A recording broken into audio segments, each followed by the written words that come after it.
But the senator, while indoctrinated, could not explain his toxicity.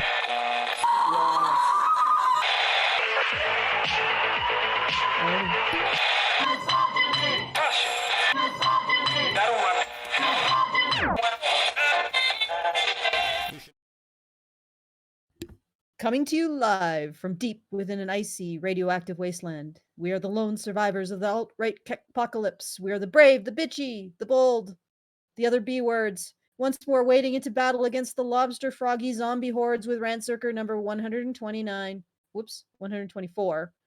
Beer bug bites men. Women most affected. Because of course.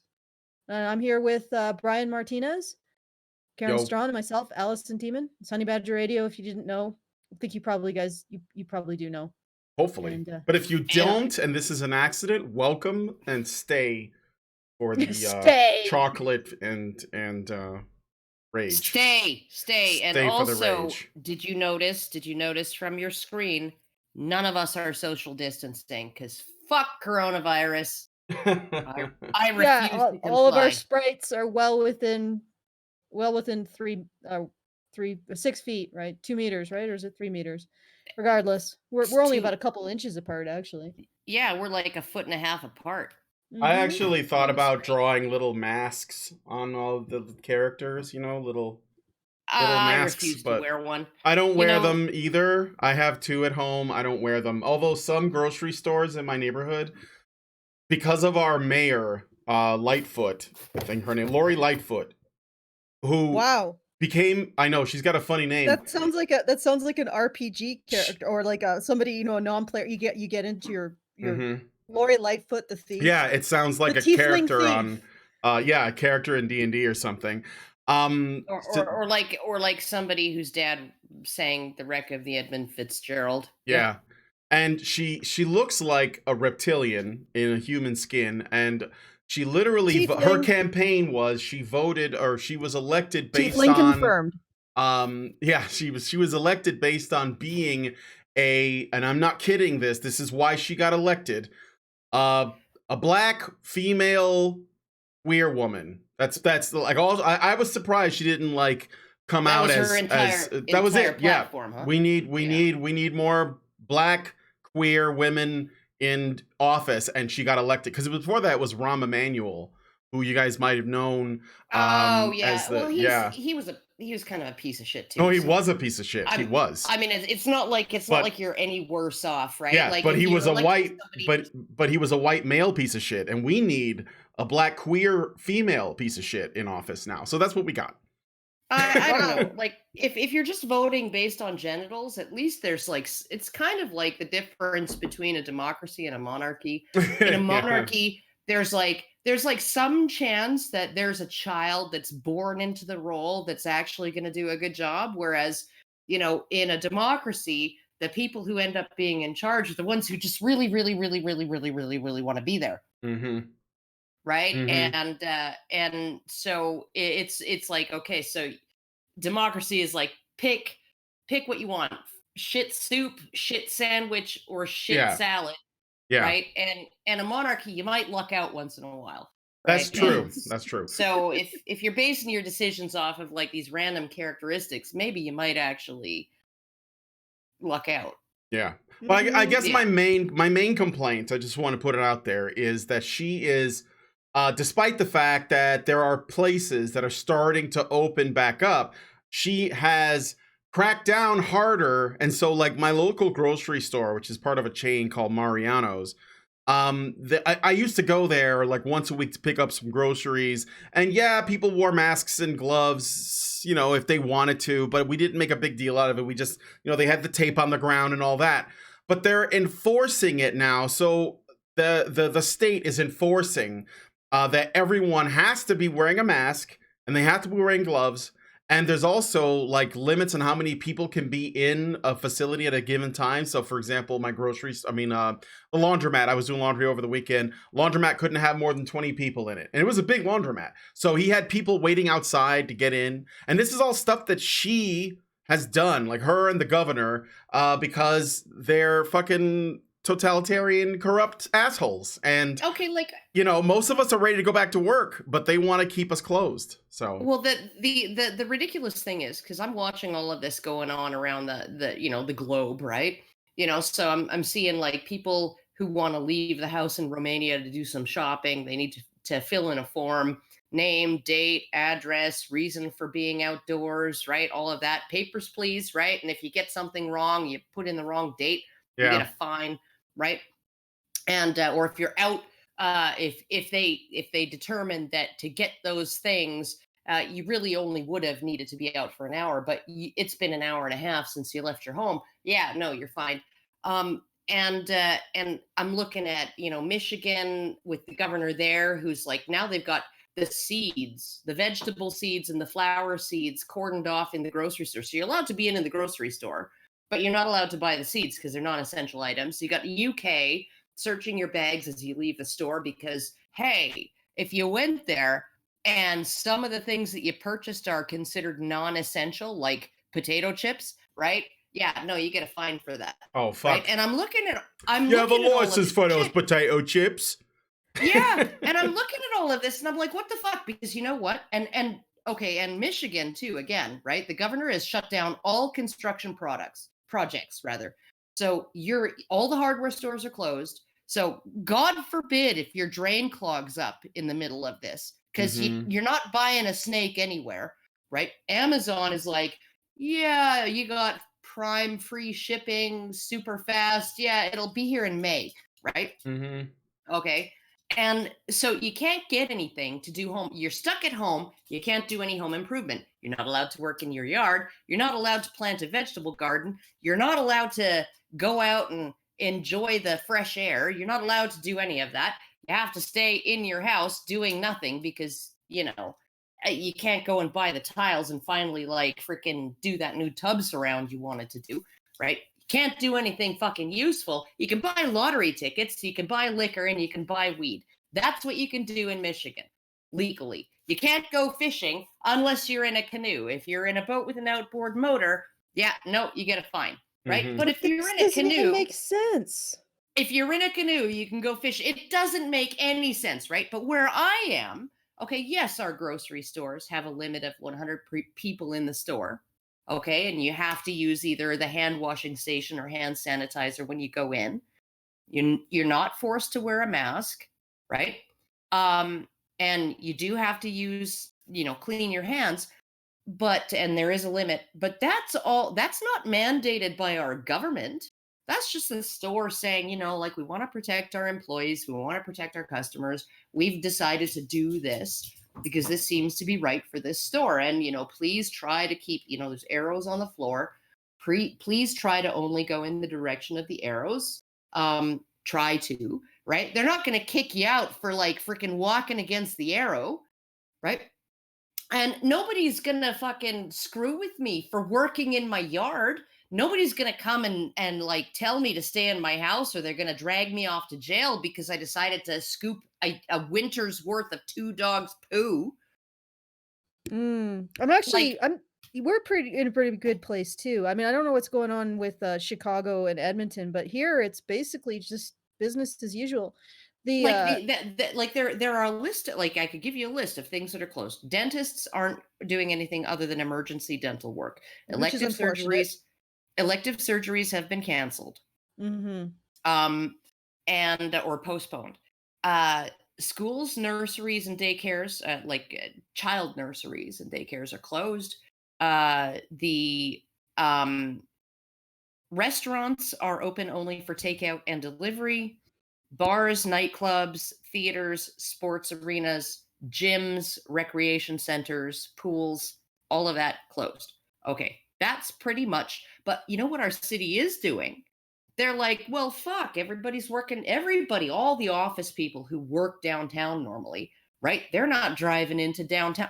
Jesus Christ, we can block off 4 of these 6 lanes and finish this road construction project in half the time without inconveniencing anybody. Let's ramp up like our ability to finish these major infrastructure projects, constructions on. My liquor store locally, the strip mall that it's in, they just had their roof redone, right? All of that stuff is still going on. It's like, okay, the guy's 20 feet up, 20 feet away from anybody down here on the sidewalk, right? Yeah, He's might as social well just continue distancing. it. Yeah, just keep doing what we're doing. And I'm like, why? And families and shit walking down the street, you know, they stay off the playground equipment, but nobody's giving them the stank eye if they let their kids get their yayas and their zoomies out on a soccer field. Nobody cares. No, same here. Yeah. Most, it's not really getting enforced. It's just some companies are capitulating because they don't want to deal with fines.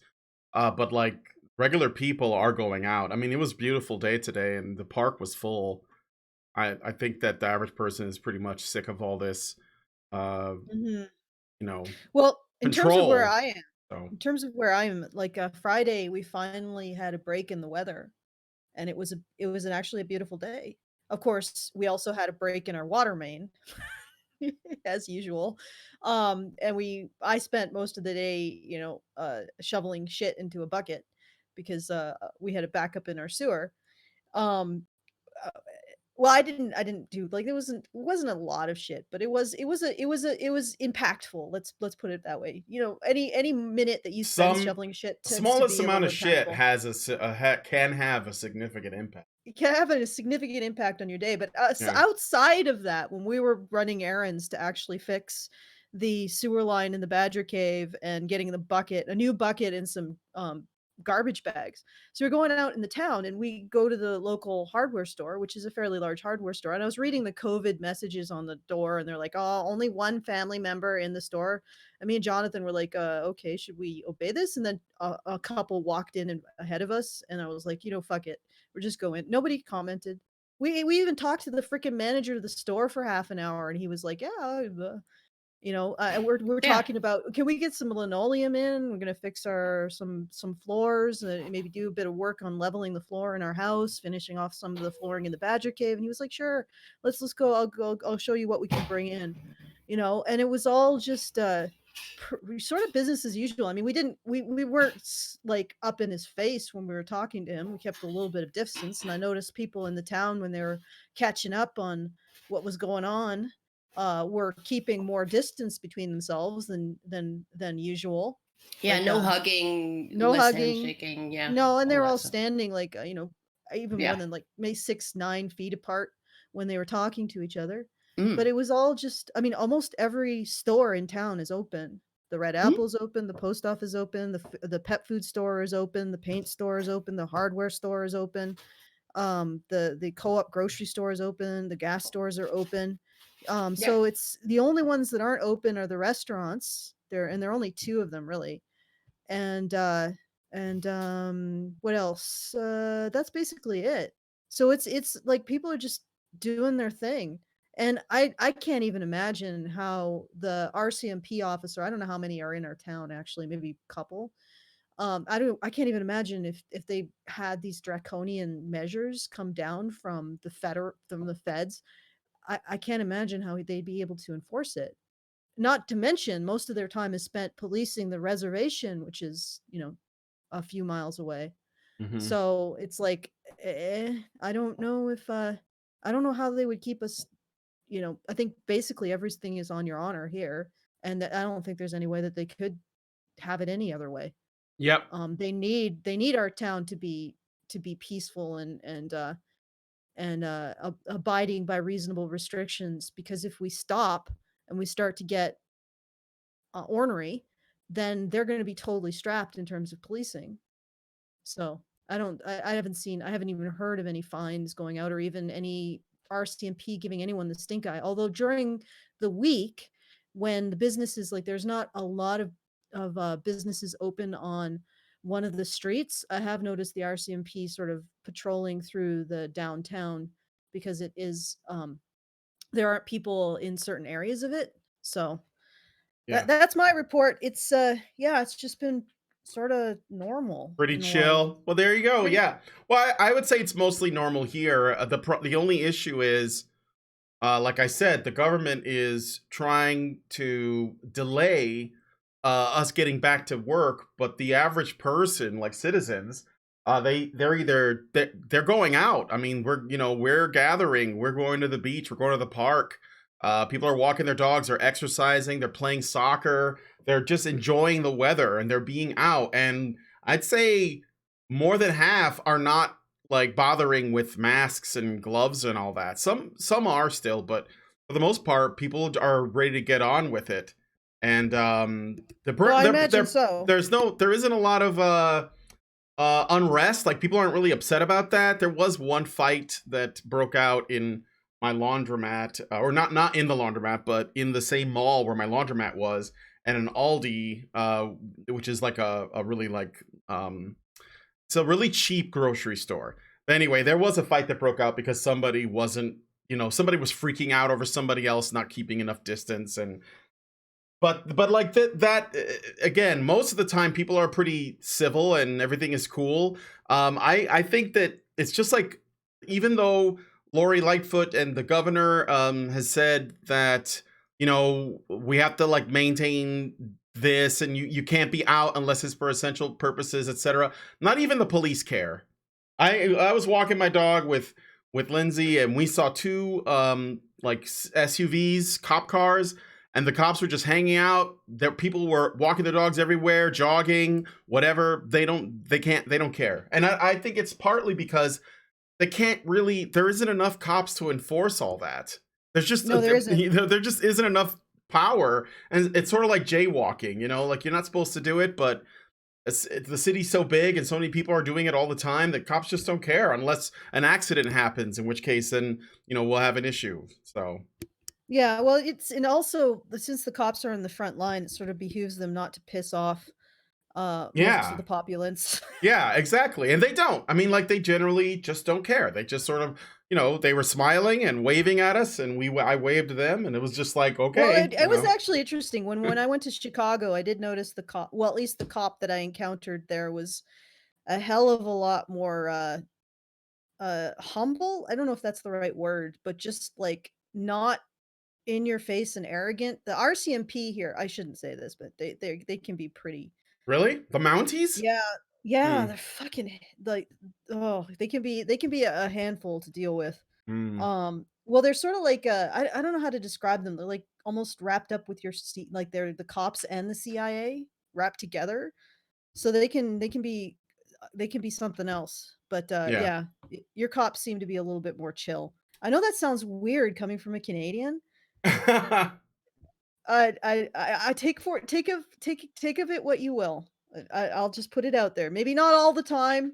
Maybe I just encountered some really nice cops in Chicago, but they seem to be very nice people. I haven't run into, and I mean, I've lived here my whole life. I never really ran into really bad cops. Like, when I was young and I got stopped because I was making trouble, or I looked like I could be starting trouble, and the cops pulled, they stopped me and all that. I was probably upset at the time, but when I look back, they weren't mean. They weren't drunk on power. Like that just wasn't happening.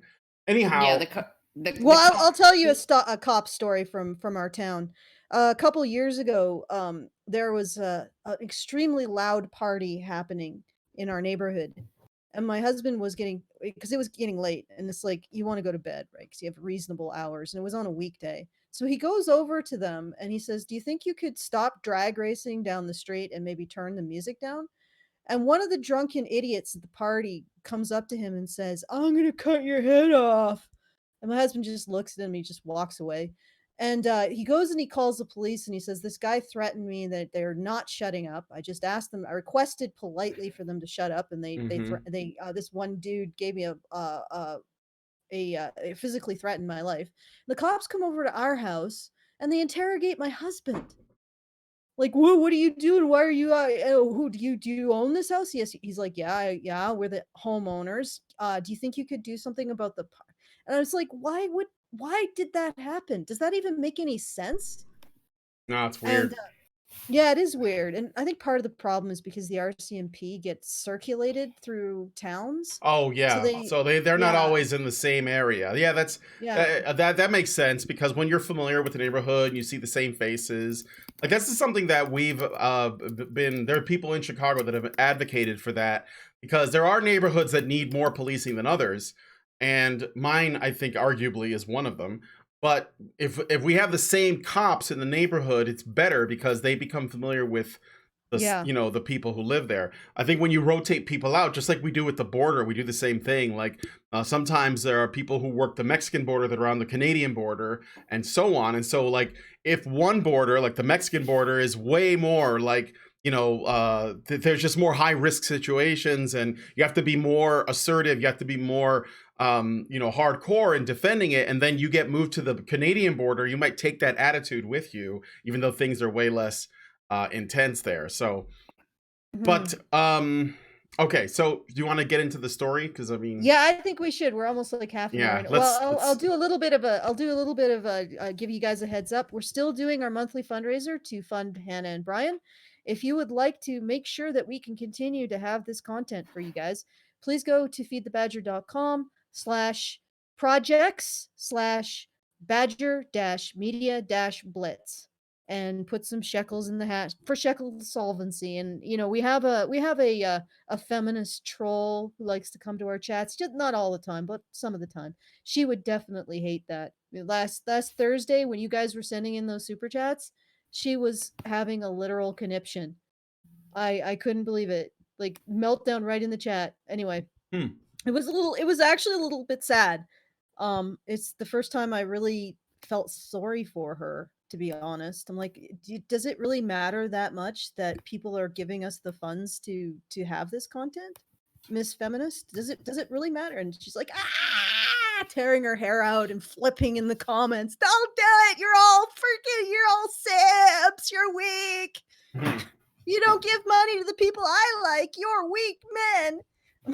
It's pretty freaking hilarious, actually, but also sad. And I felt sad for her. Not too much, though, just a little bit. Anyway, let's go to the article. All right. So if you guys could, please smash like. I see we got 37 likes, but 133 viewers. That will not do. Please hit that like button. All right. I did get some super chats. Should I just blow through them really quick? Because they're going to pile up otherwise. Okay. And I want to, Karen, are you back? Are you? I'm here. I'm dealing with the Skip the Dishes customer support team. Oh boy, you're talking to the manager, Karen? Yes, I'm talking to the fucking manager. I ordered Karen's got a Karen. I ordered 2 large fries for my husband because that's the only thing he can eat from there. And they did the rest of the order. Oh. It always seems to be the one person who can't, there's like one specific thing that he can have, and we order, and that's the one thing that doesn't arrive. So, yeah. Bastards. Okay, well, we'll let you do what Karen's got to do. Yeah. Well, I'm just Karen's in their customer. Talk to the manager. I'm just in their customer support. I want to talk to the customer support. I can still talk. They're just. No, it's okay. I don't want to interrupt you while you're doing the dance of your people. Excuse me? Or you're singing the song of your people. My apologies. I'm not paying almost $10 for French fries that never arrive. She's singing the song of her people. Oh my fucking God. All right, Brian. All right, so super chats. Polaris 589 gives us $10 and says, "I'm glad you guys are talking about Shycom 19." Richard Bier gives us $1.99 and says, "Shekels for financial viability." Thank you, Richard. And he gives us another $1.99 and he says, "Alison, it's Karen's job to talk to the manager." That's what she's doing now. Oh, yeah, that's what she's doing now. And I just wanted to add, like, it wasn't a situation where we were talking to the manager in anger. We were just, because he's a really nice guy, actually. He offered to let us borrow his kick toe saw for getting rid of the floorboards in the kitchen. And we're chatting about what kind of flooring that they had available. It was nothing. We weren't like, oh my God, we got to complain about this. We didn't get our French fries or anything. I'm always talking to the fucking managers, and I'm always giving them positive feedback. Yeah, you gotta give managers positive feedback. But when $10 worth of my $45 order just doesn't arrive. Okay, Karen, I got a problem. We're razzing you. We know that you're the least Karen of all the Karens. You're like the evil. You're like the least evil anti-Karen. Yeah, you're the evil anti-Karen because you're not like any of the mostly not like any of the other Karens, but you do talk to the manager a lot. Okay, All right, violence. moving on. Darth Sonic 413 gives us $10 and says, personally, I would have waited till the end of April to start restarting things here in America.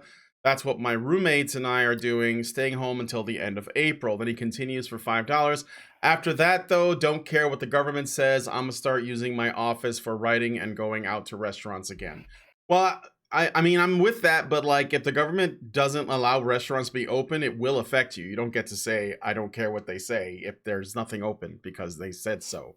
So just putting that out there. All right. He gives another $5 and says, same thing, Darth Sonic. He says, I used to go to bat for Carly, not because I liked her, but because I thought everyone was treating an obvious troll too seriously until last stream.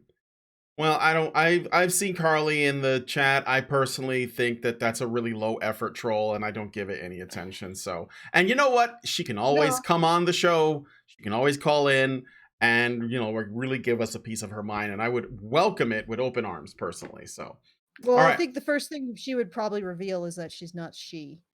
Yeah, there is that too. I mean, Yeah, I think, yeah, and also she was going a little bit meltdownish ape shit in that chat. really? So, yeah. Anyway, send your super chats in. It does help us justify this channel to YouTube, which may be why it hasn't dropped the axe, because we might be one of the few channels that actually makes money for them. Ho ho. Sorry. I think that was a bit of shade. No, yeah, no, I'm sure that they make tons of money off of O's mad. Get their crappy canned news content. Anyway, let's do it. Let's do it. Okay, so now we're gonna get into the article. All right, so I got. Which one do you want to do? Is it COVID-19 is not gender neutral? Is it this one? Sure. Yeah, let's do that one. Remember, folks, let's avoid saying the word, folks. That's like instant demonetization. That's why I call it the beer bug. The beer bug. Call it the beer bug. The beer bug. Or we could call it what Viva Fry, Montreal litigator turned YouTuber, calls it, the My Sharona Cyrus. My Sharona Cyrus. That's My a little bit too hard to remember. It's a little long-winded. Yeah. I like Yeah, beer we bug can do too. that. We can do that when it's applicably. You know, it's funny. And he also calls the you know what, the Shman Shmemic. Okay. By the way, I assume that you guys in Canada are avoiding speaking moistly to people because that's yes. you definitely want to avoid speaking moistly. Okay. Oh no, we're definitely no speaking moistly here. Yes, we'll do that. We'll play that at some point. But yes, the beer bug is not gender neutral, despite the fact that the beer bug claims twice as many male lives. That's a statement that I'm making, not the article. I don't think the article ever addresses that. I don't know. So I'm just giving some context. This is from a website called broadagenda.com.au. Oh, broad. So clever. Broad agenda. Clever. So, you know, it's about WAMMEN and it's Australian. What the hell is going on in Australia, guys? Okay. So who's the author? The author is a woman named Amy Haddad. Amy Haddad has been working on gender equality and social inclusion since she was barred from wearing trousers at high school. Amy has worked on gender and international development, women's leadership and economic empowerment, ending violence against women, and women, peace and security, most recently as the principal sector specialist for gender equality at the Department of Foreign Affairs and Trade. These are Amy's own views. Wow, what a great career choice. She'll be working until she's dead. Her career will never end, and I'm sure she'll make lots of money. Well, the women are always most affected by everything, including not being men or being men or not being I don't know, women are just always more affected. Always more affected. You know, the Earth's atmosphere could disappear tomorrow. Women most affected. You know, men could stop being able to metabolize sugar. Women most affected. You know, and they just die instantly. Women most affected because, you know, they have to do the jobs that men abandoned. But also the fact that men exist at all, women most affected. God, it gets so tiring. It does. You know, it's like, how do you construct a society, like a functional society, while not giving a shit about half of it? All right. Okay, women are negatively impacted. The impact of men on women is negative, but the impact of the death of men on women also negative. Yep. Women are strong and independent, but when their men die, then they're negatively affected. and affected more than their men. It's like you took away their tools. Yeah. When their men okay. die. Oh shoot, that's a bit obsidian. No, called. I've used that analogy before. I said once that the tool a man uses Oh, I'm not arguing with it, Karen. I'm just to saying get grain is a scythe, and the tool a woman uses to get grain is a man. Mhm. Well, technically, when we were in peasant societies, women actually did their own freaking work. This is unique. This time is unique. Let's read though. All right. Comment. Policies and public health efforts are scrambling to catch up with the spread of beer bug. Hand washing, social distancing, and self-isolation will all contribute to containing the exponential rise in cases, but none of these measures address the gendered nature of pandemics and why the burden of the disease will largely be felt by women. Women! Oh my God! We're always worse off. We're never in a position to actually be strong for anyone else. We're always the ones who need to be saved. And by the way, sisters, this is empowerment.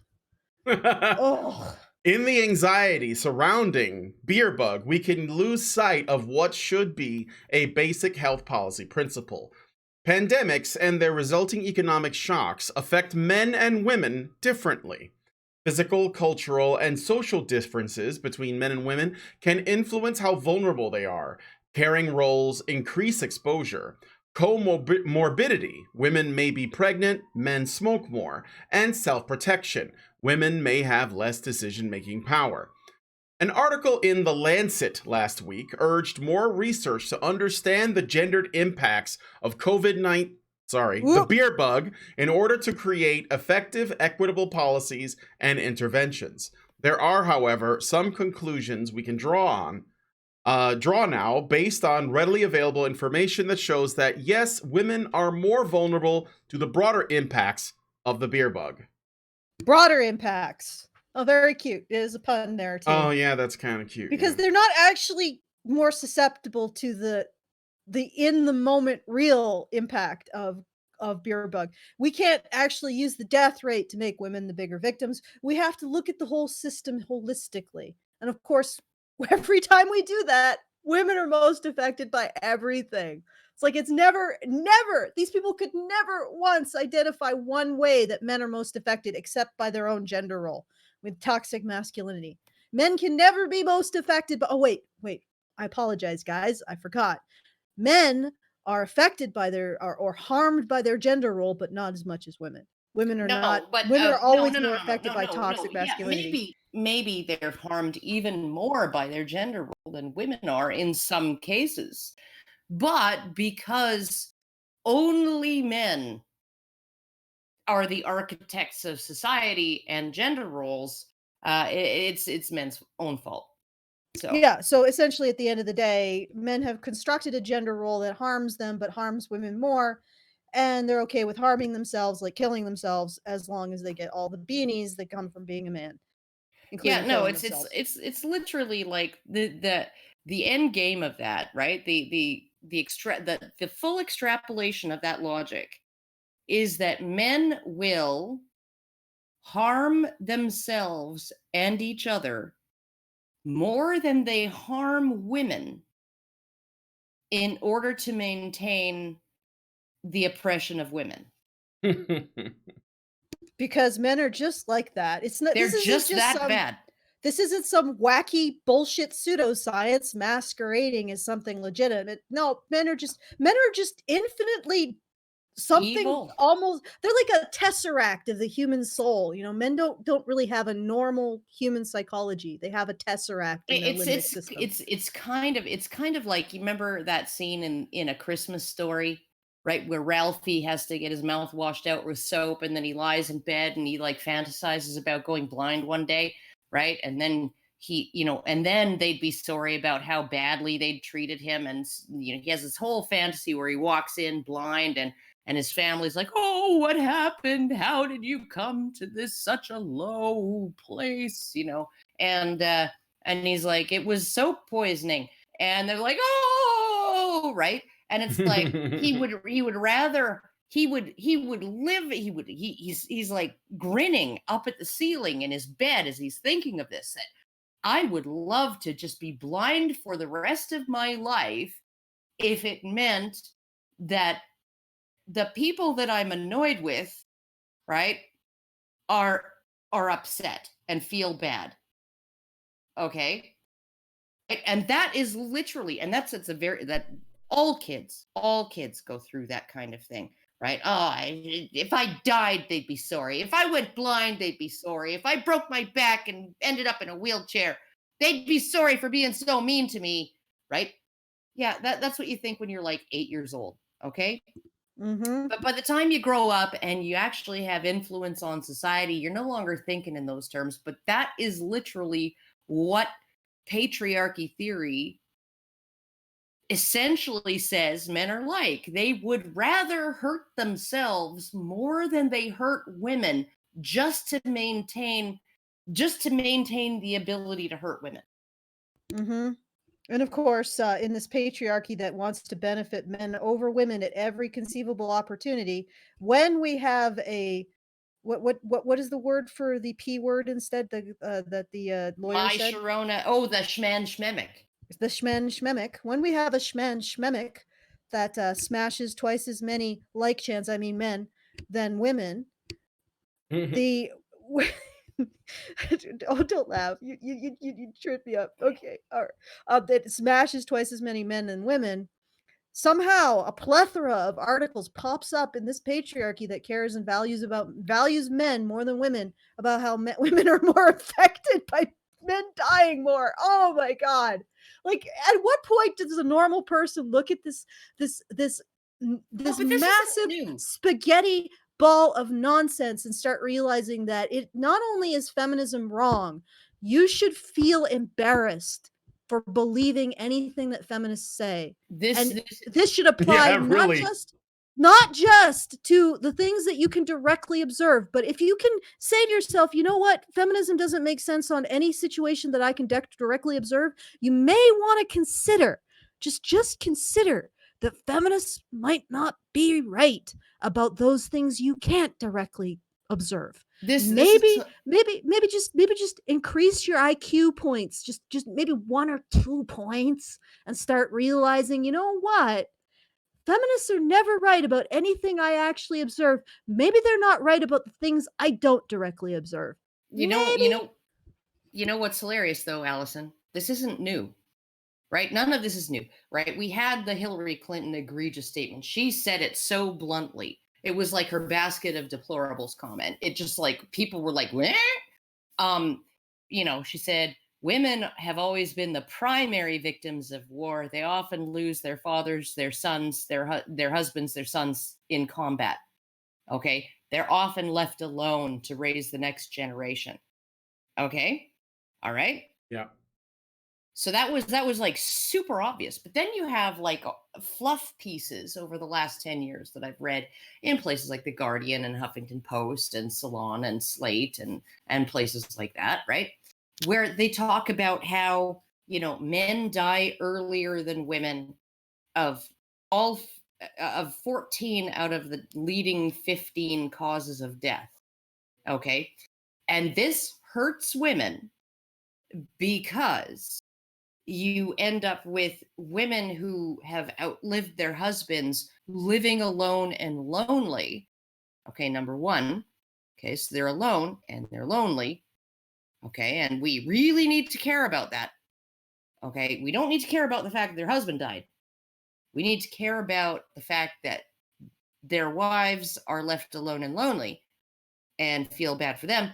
And also because of the fact that this is a society-wide trend between the genders. It's like it's not just isolated to this one woman and her dead husband, right? It's just kind of across the board, right?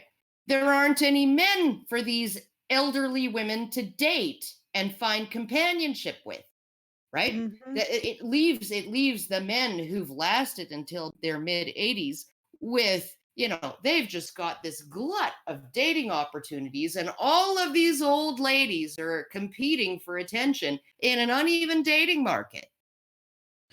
Can I just point something out? You know the obvious solution to that? Care about men. Yeah.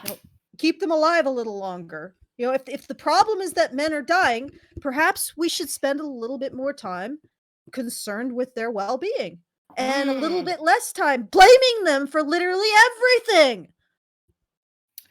But including the fact Alison- that their well-being isn't cared for. But right. Alison, that's just not politically correct. And that doesn't make money and it doesn't give people power. All You right, know, let's read the I next- honestly think that you have internalized misogyny, Alison. Oh, I know I do. Yeah. I internalized some misogyny just today. Okay. All right, let's ready? move on. Should we move on? Okay. Okay. So, how are they more vulnerable? Here's a picture of a woman in a grocery store that is completely covered head to toe. Feels sad. Feels sad because she has to go shopping like In this. the burqa. Effectively, what is effectively a burqa? Yes. Okay, A all right. niqab, yeah. Oh my God, they did it. You know, the Muslims did it before it was cool. They were ready for this. They were ready. They were ready. They're already prepared. They didn't even need masks. They just added an extra veil. She's just preparing for her jihad. Oh, there should be a cute name now for that. It's like the coverka. Yeah, right. Yeah, this. The coverka. Corona Verka.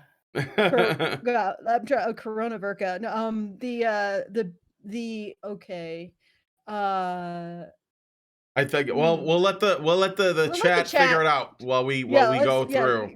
All right. Get a good pun for the schmendemic burqa. Schmemic. Schmemic burqa. So amid the panic buying that is seeing supermarket shelves stripped of essential items, one thing is clear: stockpiling is not an option for the economically vulnerable. Stockpiling is expensive. ACOS's 2018 report shows that in Australia, more women than men live below the poverty line. That's because men die below babies without dads. Also, that the problem with that statistic is men die when they're in poverty because they do not have social assistance. So what they mean is that women are able to sustain themselves below the poverty line because people are paying for them. And by definition, if you're taking money from people who are not above the poverty or not below the poverty line to give to women to sustain themselves at below the poverty line, they're not going to be above the poverty line because they have to earn less than the people they're taking the money from, obviously. Okay, so this is ridiculous. And the problem with these statistics is, again, men die in poverty, women live in poverty. It's just like the old thing. Like, old women live with being elderly. Men die. Men just don't have to, so they're lucky, right? Also, there's a problem with how poverty is measured, right? So you have a situation where, okay, so you have a woman, she makes like, I don't know, $13,000 a year. She qualifies for a whole bunch of, maybe like another $13,000 in grants and WIC and food stamps and housing subsidies and daycare subsidies and stuff like that, right? So her effective income is $26,000, but when they measure her poverty level, they're only looking at that $13,000, and they don't include any child support she receives. So if she receives child support, right?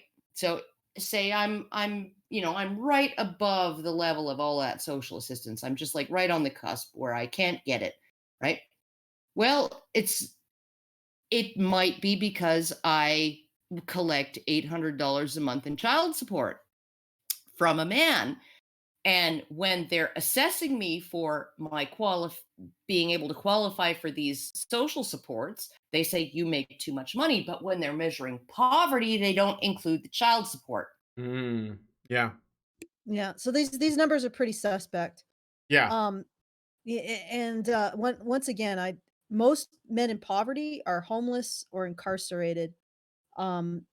Or they've managed to work themselves up out of poverty. What about all of the failure, the so-called failure to be launched cases of men who are living in a room in their parents' house? Is that counted as male poverty? Yeah, 35% of men between the ages of 16 and 24 in Canada don't have jobs. Yeah, are they counted? Or the fact that their parents grudgingly give them a place to sleep just not applicable. Those guys are just incels, so who cares? Yeah. All right. All right. Okay. So we got a winner for this image here. I think this is the best one. Tyler Preston suggests Birka. So I like that because it's the beer Birka. bug and it's a burqa, and I think that works. So, all right.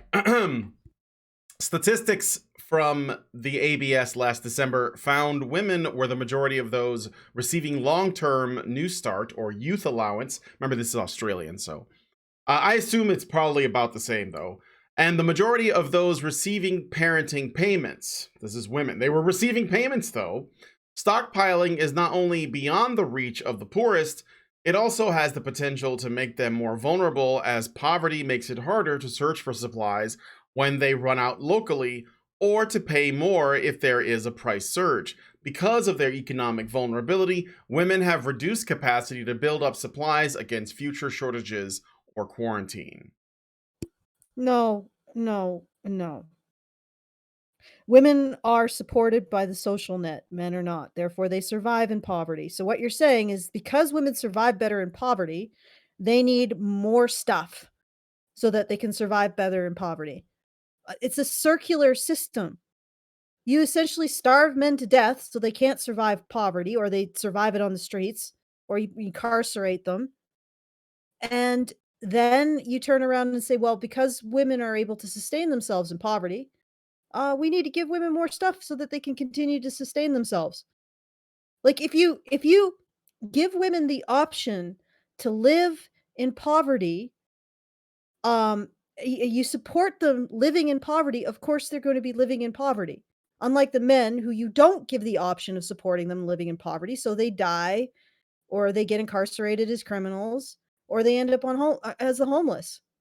Like, do you see what I'm saying? Mm-hmm. Yeah. Yes. Like, and okay, so the fact that these women are managing to live in poverty because we give them handouts, and we don't give them to men, we need to give women more handouts. Yes. So And more then, men can be in poverty. oh, and also, if we give them more handouts, then they will probably decide on a different work-life balance, reduce their working hours and their income, and then they're more poor than ever. Ugh. This whole system is total bullshit. And it's like, and the real question isn't whether or not women are more affected. The real question is if Amy is going to get a cut of that women's money. Oh, you better I believe wonder. it. Oh, I bet she does. Oh, She's yeah. gonna get cut of that shit. She's like a freaking African warlord. There's gonna be a sizable torrent of aid going into her bank account. Mm-hmm. Oh, Okay. God. Women are also overrepresented in the industries, both heavily reliant on casual workers and likely to be hit hard by an economic turndown. Another area of concern. Oh, go ahead. What? You want Okay, me- let me- you want me to read out the reasoning first before you shoot it down? Okay. Another area of concern is the impact on casual employees. There are more women than men working in casual employment without sick leave entitlements. Women are also overrepresented in the industries, both heavily reliant on casual workers and likely to be hit hard by an economic downturn. For instance, data from the Workplace Gender Equality Agency shows women make up 57.7% of retail workers, but they make up a majority of retail workers in fashion, 84.2%, department stores, 66.1%, and furnishings and housewares, or homewares, whatever, 71.3%. All retail sectors already under strain. The combination of insecure employment and exposure to economic shock will hit women hard. Okay, go ahead. Yeah, and so basically, my friend back in Port McNeil, my best friend, she runs a cleaning business. She just started a cleaning business, and then she got to the point where she could hire like 3-4 people, right? All of those employees of hers have fucked off. They've just fucked off because they don't want to expose themselves to COVID-19, and they can get essentially full pay from employment insurance. Okay. So they're just like, yeah, no, we're not going to work. Right. At the same time, she's got the contract for the post office and the 2 banks in town. Right. At the same time, they've upped their cleaning regimen. So it's just her. Yep. Is just a woman who is in a pink collar profession, right? Who gets to Mm-hmm. go, instead of just going in and doing the cleaning in the evenings after the place is closed, she has to come in twice a day and wipe everything down, sanitize everything at twice a day, right? She has to do all of this by herself because the women that she had working for her don't want to do it. Mm-hmm. Mm-hmm. And I'm going to add something to that as well.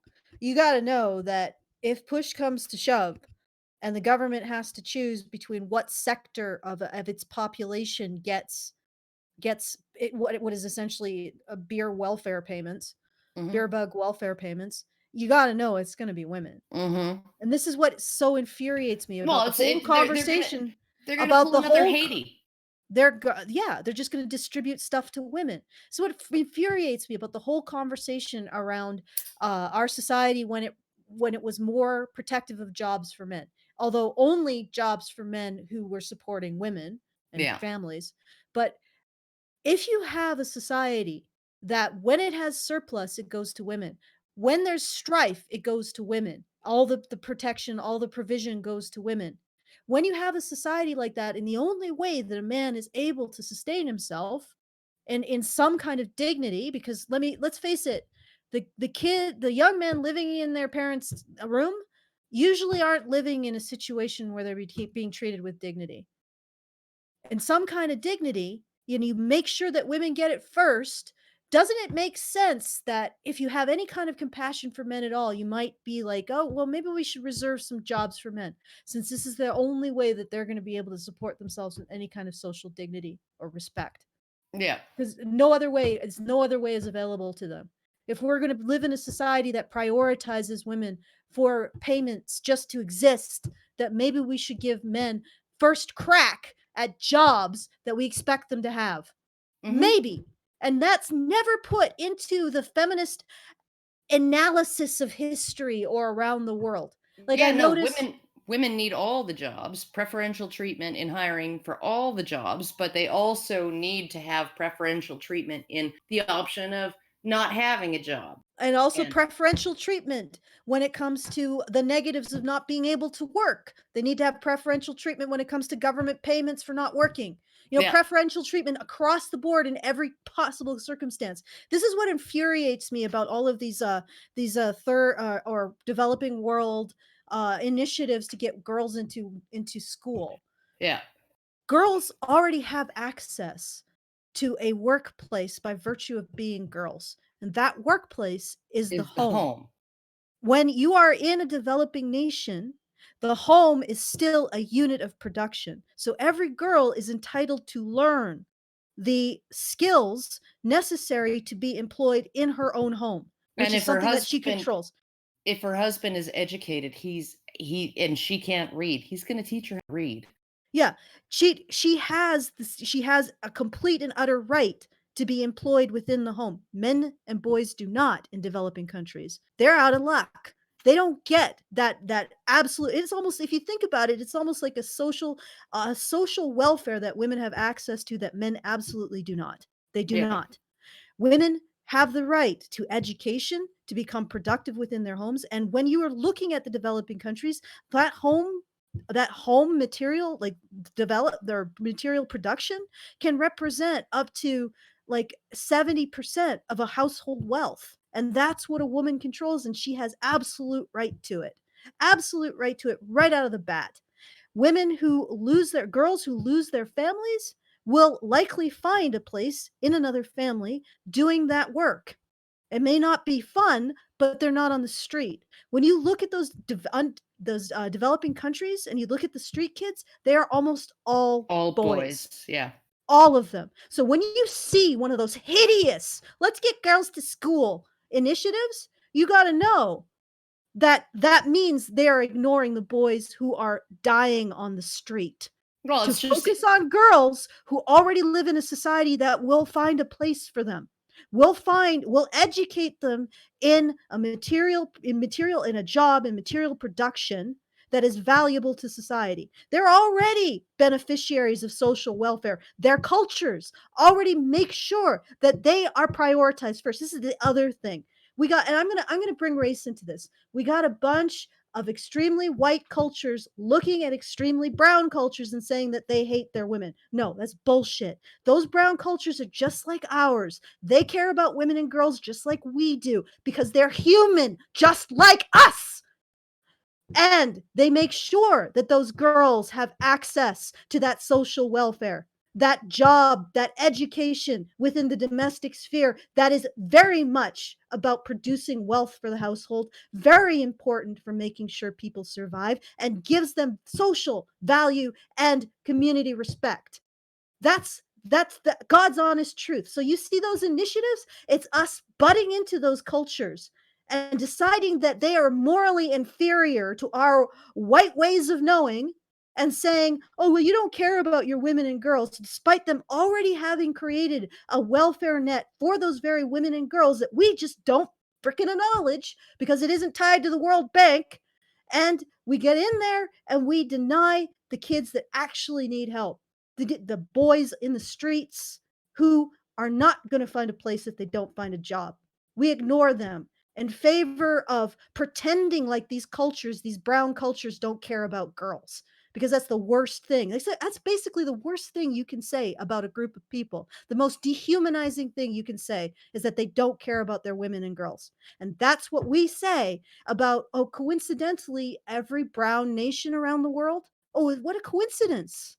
Jesus, I know it, I'm bringing race into this, but it just is so glaring to me. Yeah, that no, you're not bringing race into it. You're bringing cultural tribalism into it. Yeah, feminists will essentially look at the CEDAW map and declare, well, every place where the CEDAW map, that's the Committee for Establishing or Creating Equality in the around the world for women, everywhere where the CEDAW map isn't a dark brown, is that's the good places. Everywhere where the CEDAW map is a light ecru or a pinkish tone or maybe lightly tanned, those are the positive moral places in the world. Everywhere that's darker than let's say a paper bag, that's where basically they're a bunch of hell demons who hate their women and girls. Like seriously, nobody, and then they're surprised that out of that plops a whole bunch of white nationalists.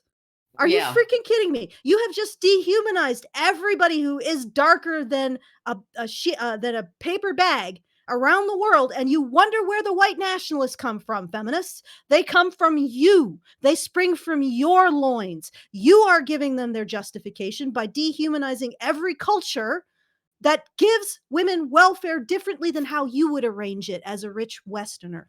Okay, I'm rant over. All right. You sound like you're lighting up a cigarette. No, not yet. All right, next one, or next section. Women will bear the impact of closing universities, schools, and childcare centers. Women are the majority of workers in these settings. 57.9% of university workers, particularly in the non-management, professional, clerical, and community service roles. 72% of those working in schools, and a whopping 95.6% of childcare workers. Well, maybe that's because you guys have basically made it to where a man couldn't possibly go into those jobs because you assume that he must be a pedophile or a rapist. It's not clear. Oh, go ahead. Yeah. Go ahead, Karen. Go ahead. No, it's exactly. And, honestly, here's the thing, right? So what they're saying, okay, and the judgy bitch actually brought this up in an article, right? Mm-hmm. She said, okay, so women go out and they do, right? So they're cleaning bathrooms, they're cooking food, they're serving food, they're doing administrative tasks like paying bills and totaling up numbers and all of that. Those are all things that wives do when they stay at home with their kids. Right? Mm-hmm. Those are all the jobs that they do. They do the cooking, they do the cleaning, they do the serving, they do the paying of the bills and the balancing of the checkbook, right? They do all of these tasks when they stay at home. They just do it for their families instead of for a company, right? And so when and educating the children and stuff too, because there's a lot you can do as a parent to give your kids a head start on school, right? Like all three of my kids went into kindergarten knowing how to read, Yeah. right? And knowing how to do basic arithmetic.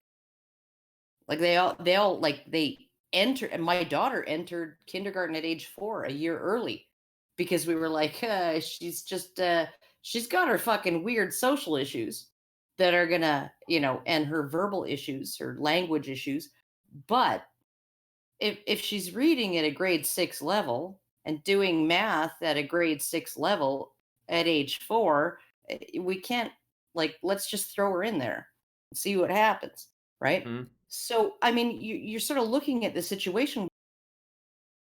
A lot of what women do is the outsourcing of what wives and mothers do. It's just Yeah. you're a wife, you're a mother, right? Here's the traditional way you would go about things, which is you'd raise your own kids, you'd cook, you'd clean, you'd take care of a house, right? Okay. Now we have it so that, like, okay, you drop your kids off at daycare, then you go to I don't know, a restaurant or an office building where you'd perform the same task that you'd be doing at home. Only if you were at home, you'd only be doing that particular task 30 minutes a day. Where you're doing it 8 hours a day, soul crushing minutiae, balancing the checkbook. Okay, and then you get in a maid service on the weekend. So women come in and they clean your house for you, and like it's like, so you just these are just jobs that are the outsourcing of the roles of a wife and mother. Yep. That's all they are. Yep. Except you don't have control over your own time, ladies. And if we close them down, right? If we close those jobs, so schools, daycares, a whole bunch of sort of those kinds of roles, right? And like women are still doing those jobs, they're just not being paid for it, and they're doing them with their own families. So like, how important was it to outsource? It's kind of like, yeah, we outsourced all our production to China, and now we're like, yeah, we want to bring manufacturing. The Chinese government is like, they're a bunch of fucking psychos, lying psychos who fucked us over, right? Yeah. Okay, so does that mean that, like, American workers and the American economy is going to be more vulnerable because we're not outsourcing those things anymore? I don't think so. That's a really good point, to be honest. I have a few people I'd like to thank. Okay. Let's see. So 40 minutes ago, I believe Luke sent through support Hannah $10. Thank you, Luke. Hannah will appreciate that. I'm sure she is psychically sending thanks now. And Luke also gave $10 to Brian to release thank you. Brian. Yeah, there you go. And Kirsten H did a release Brian as well, $10. And I think that Kirsten H is also going to do a Badger Media Blitz. But that's not gone through yet, so just waiting for that one to go through. And so thank you all. Let's see where we're at. I should add that too, because I have to add some of these manually because I have a very complicated system that I'm using. Tremendously complicated, probably way too complicated, to be frank. Well, that's how we know it was created by a woman. Mm-hmm. You have to have that woman's touch. Mm-hmm. Yeah. Unnecessary complication. All right. Yeah. Any others to thank? No, not yet. And if you want to join our very generous patrons, our heroes, so to speak. I know that Carly's grinding her teeth right now when I say the word hero. Yes, I think you guys are my heroes. You've made it possible for myself and Brian to continue to do this work, and also for Hannah to supplement her income. So as far as I'm concerned, that's heroic. Mhm. And okay, so where are we at? Did you put it up, Brian? Put what up? Oh, the fundraiser. Yeah, I got it right here. Yeah, Feedthebadger.com I got it right here. feedthebadger.com/project/ We're at badger dash 76%. DJ Blitz. Yeah, I actually applied some stuff that I had missed earlier. So yeah, we're at 76%. We have another, I guess, 655 to go. Woo! Oh no, 645. So if keep those coming, rolling, rawhide sort of thing. Go. I don't. You know what? I'm just spouting now. All right, I'm all right. be a I'll read the super chats and then we'll pick up on we'll go back to the article. So Yep. let's see. I want to see where I left off. Wow, actually there've been a lot of super chats. Darth Sonic 413 gives us $5 and quotes from the article: barred from wearing trousers in high school, end quote. And then she wore trousers anyway in defiance, and the student body stood up and clapped. Totes happened. Yes, I'm sure it did. I think she went to she probably went to like a private school with a dress code. Are you freaking kidding me? Okay. Probably. Who knows? Well, okay, but were the male students allowed to wear skirts? Of course not, Oh. Karen. You see, a standard applied equally to men and women is we're reading this article where men are dying more, and she's saying women most affected. What do you think, Karen? Yeah, really. Yeah, I know. Do you need to talk to the manager to get the answer to this one? I don't. I will say I was very pleased with Skip the Dishes. They refunded me my the cost of the missing items plus the delivery fee plus the tip. Nice. And then added another couple bucks on there. And then I was able to get Skip the Dishes from a different restaurant closer to home because it's just French fries. And the delivery driver dropped him off piping hot and said, I know you've been waiting for this, second time you ordered it, blah, blah, blah. So obviously they rushed it for me. So there you go. Great.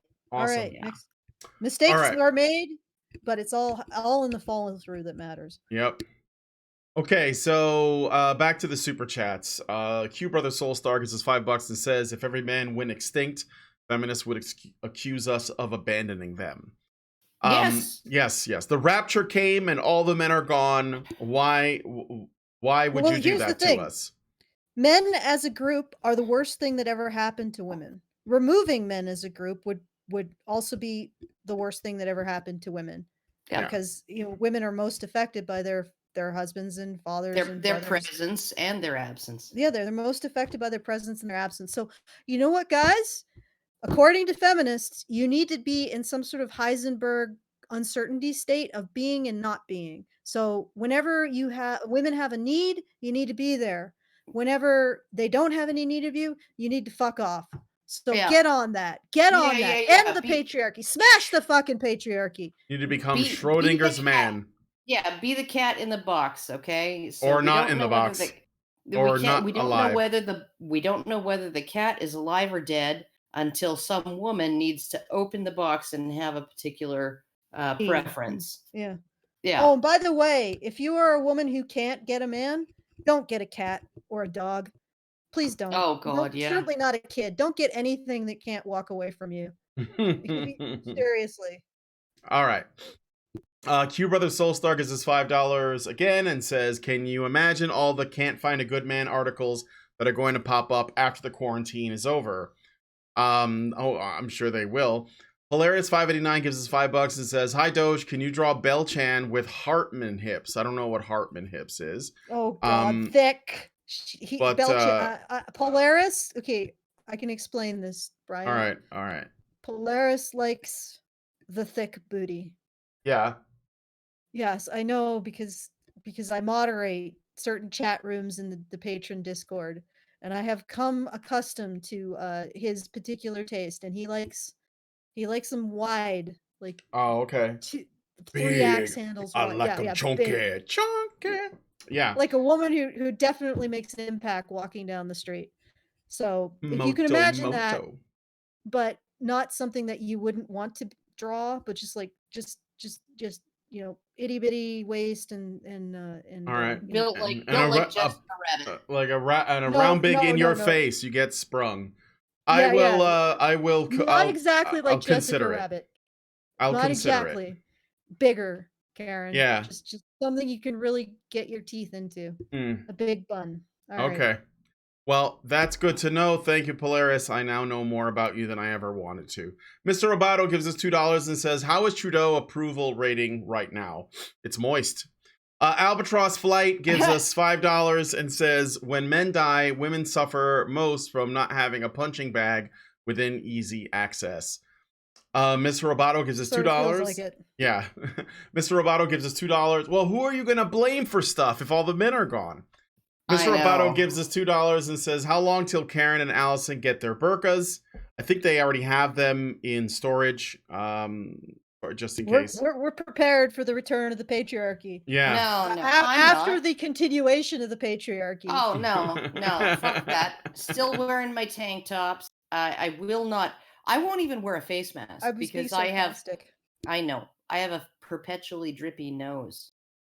Right? Okay, so it's like anytime I enter or leave one environment and leave one environment, enter another. So front of house, air conditioned, nice, comfortable in the front of house where I used to work, then going back into the kitchen where it's hot and it's humid and all of that, right? Nose starts to drip. And so I used to wash my hands like on a 4-hour shift, I'd wash my hands like 120, right? Because I was always having to dab at my nose, right? Now I go into the store, I dab at my nose with a Kleenex, and people give me the stink eye, and it's like, are you sick? Are you sick? Right?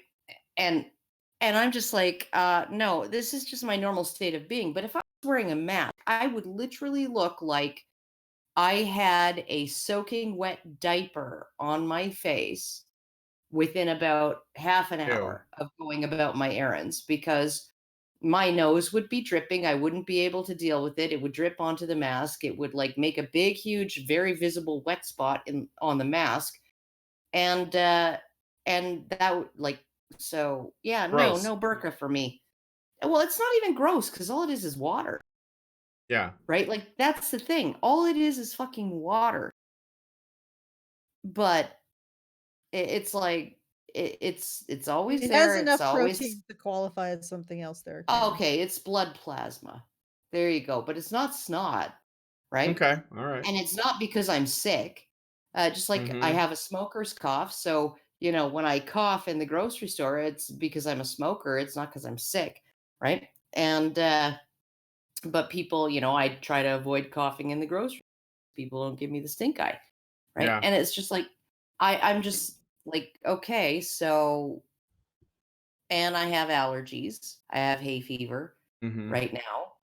And it's so I'm sneezing all the time, and people are like, oh yeah, you must be sick. And I'm still at the tail end of menopause. So I'm having hot flashes all the time. So like if I go out in the 8-degree weather out here, 8 degrees Celsius, right?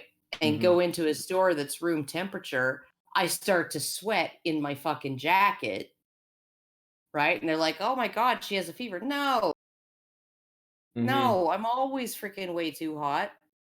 Been way too hot for the last 3 years. Right? So it's like, I'm just looking at it. Like, I wouldn't wear a fucking burqa ever. I won't even wear a mask. Like I would rather die. Well, I guess Karen's just gonna get stoned. We're just gonna stone her when the time comes. I would rather die with dignity of COVID-19. I mean, sorry, my Coronavirus. Or coof. Than the coof. The coof. Okay, I'd rather die of the coof than with dignity than wear a fucking mask. I'm sorry. That's just how I feel. Yeah. All right. I have a few people to thank before we continue with the super chats and eventually, hopefully, hug The for the love article. of God, the article. I just want to give a heads up to Kirsten H. It's still pending payment, so you might want to check what's going on there. Yeah. Alison? Oh, sorry. It Oh, might have some issues with the credit card or something. All right. So I'm going to give a shout out to Meredith G. Thank you, Meredith, for $50 to both Brian and Hannah. And I want to do a Kirsten came back. Kirsten H came back and gave another Willis Wyan $5. Willis Wyan. Willis Wyan. Yeah. So now you got 50. Favoritism. Okay, and then from Fed Racco, $50. So thank you, Fed Racco. I hope that is not I'm not doxing you or anything, but thank you. And if you want to join those very generous patrons, please go to feedthebadger.com/project/badger-media-blitz. All right, Brian. All right, cool. Super chats. All right, so Polaris589 gives us $5 and says, "Welcome. An album by Taubernaut is available today. Imagine Sabbath, Bang the Grateful Dead, stoner metal at its finest." Thank you for the recommendation. And if you're in Michigan, you can buy pot so that you can really groove to it. Or in Illinois, but or you in can't Canada. buy vegetable seeds. No. Can't buy vegetable seeds. So no planting a garden.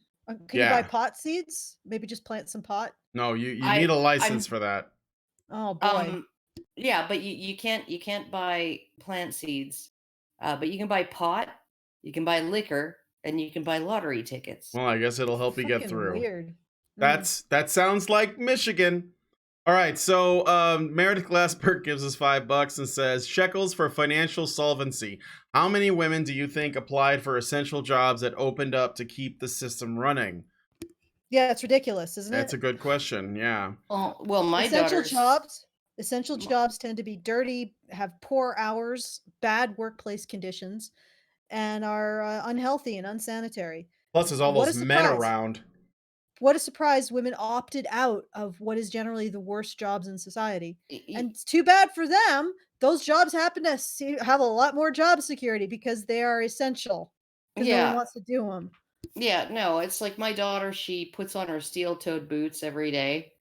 They moved her shift, right? It used to be 4 to midnight, but the buses, the public transit is on a Sunday schedule for the next however long. It's free, so that you don't have to enter at the front of the bus and interact with the bus driver. You enter at the back of the bus and you just ride for free.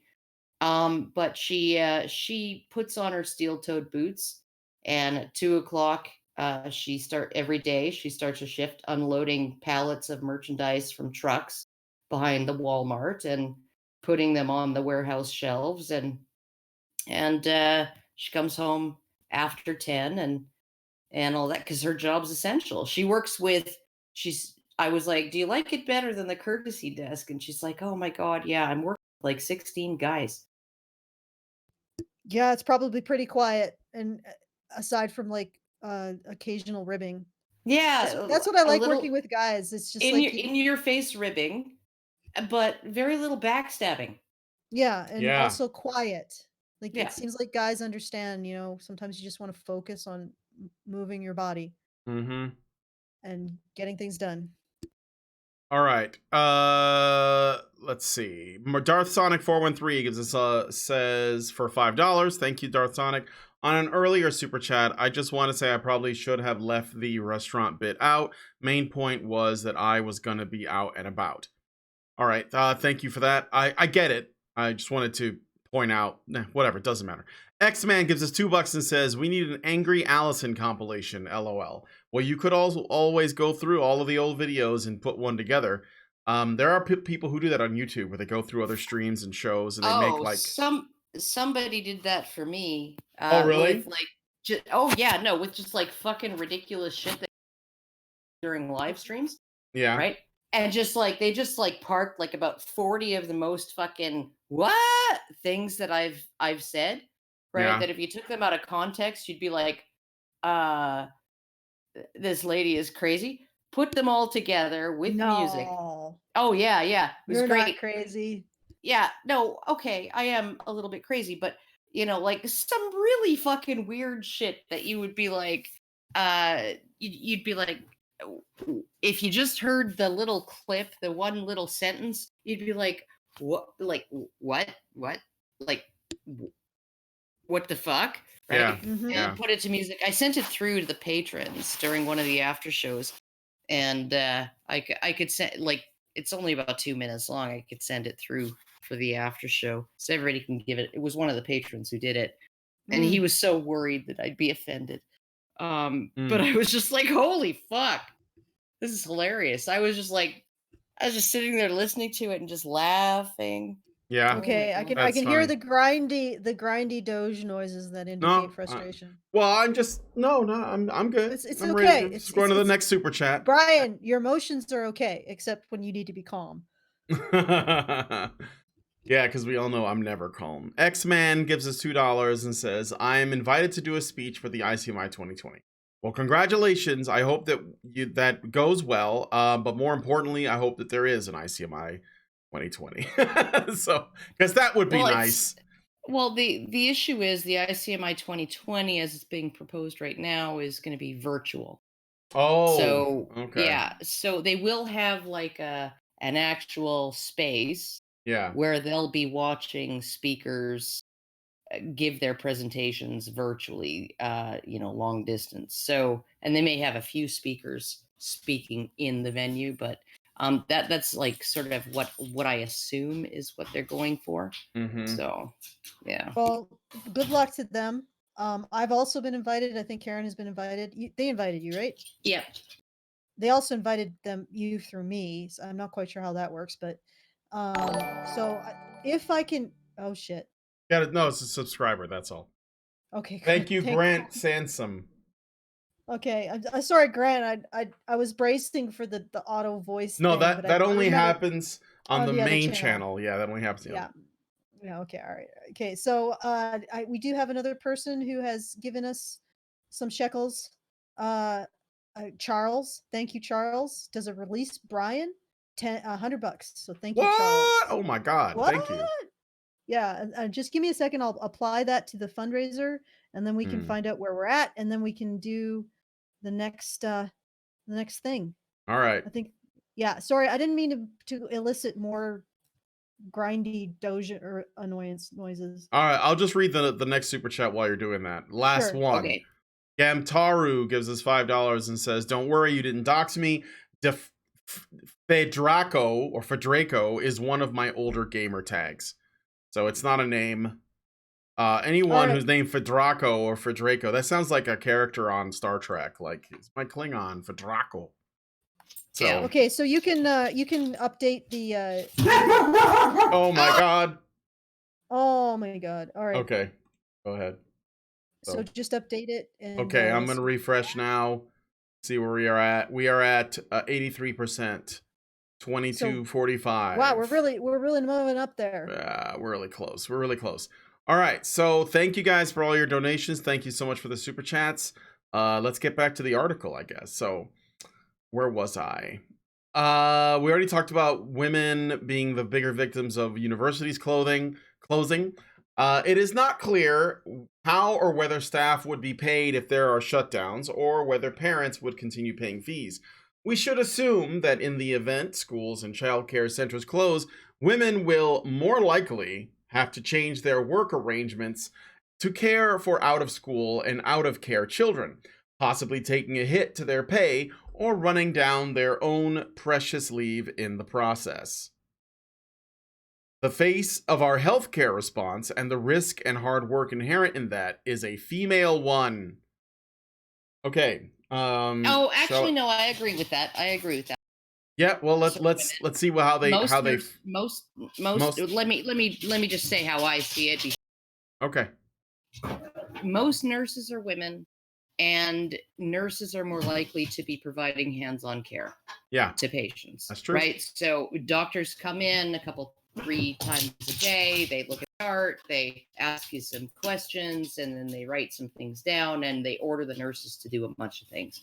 And so it's mostly nurses who are actually like physically interacting with people in a hospital setting. I think that's what you're looking at. Oh my God! Enough tails. Jesus.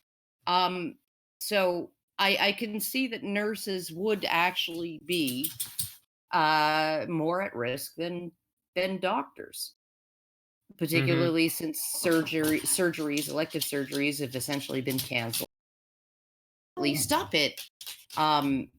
They're so these doctors who are going to perform these surgeries or these minor procedures or whatever, they're more likely to be men, and women are more likely to be the people who are providing the hands-on care for people who are actually like really sick.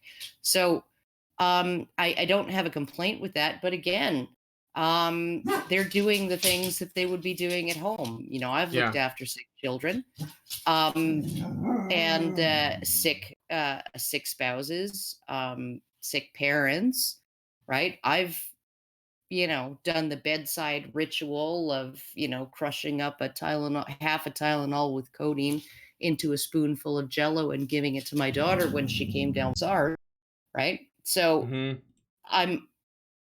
that's just women have chosen, and they have a preference for the types of jobs that they were already doing, that mirror the jobs that a stay-at-home wife and mother would be doing in the home. And what a surprise that other cultures who are human just like us, even if they're slightly more toasted marshmallowy, they're not like the creamy white inside, they might be the outside, which is the tastiest bit. I'm just going to say that. They send their men out into the wild, dangerous world to do the work. They're just like us. Yeah. Newsflash, feminists, brown people are just like white people. We both care about women and girls. And we both want to make sure that they're taken care of first. It's just that they have arranged it in a different way. Their welfare is access to domestic material production. Yeah, well, I mean, like if you look at it in one way, right? Okay, so Sargon of Akkad told me this story, right? That that his grandmother was telling him, right, that her husband and all the other coal miners would come over the hill walking home from work, and you couldn't tell the difference between any of them because they were just completely black with soot, right? And so you wouldn't know which one of them was your husband until they stepped up on the stoop of the house, right? And then you'd be like, okay, this one is mine, right? And they would hand over their pay packet to the wife, and the wife would remove all of the money she needed to run the household and keep everybody fed and all of that, right? And hand whatever was left over back to the husband, what tiny portion was left over back to the husband. And then he would go to the pub on a Friday and spend that having some beers and chatting with the neighborhood guys, right?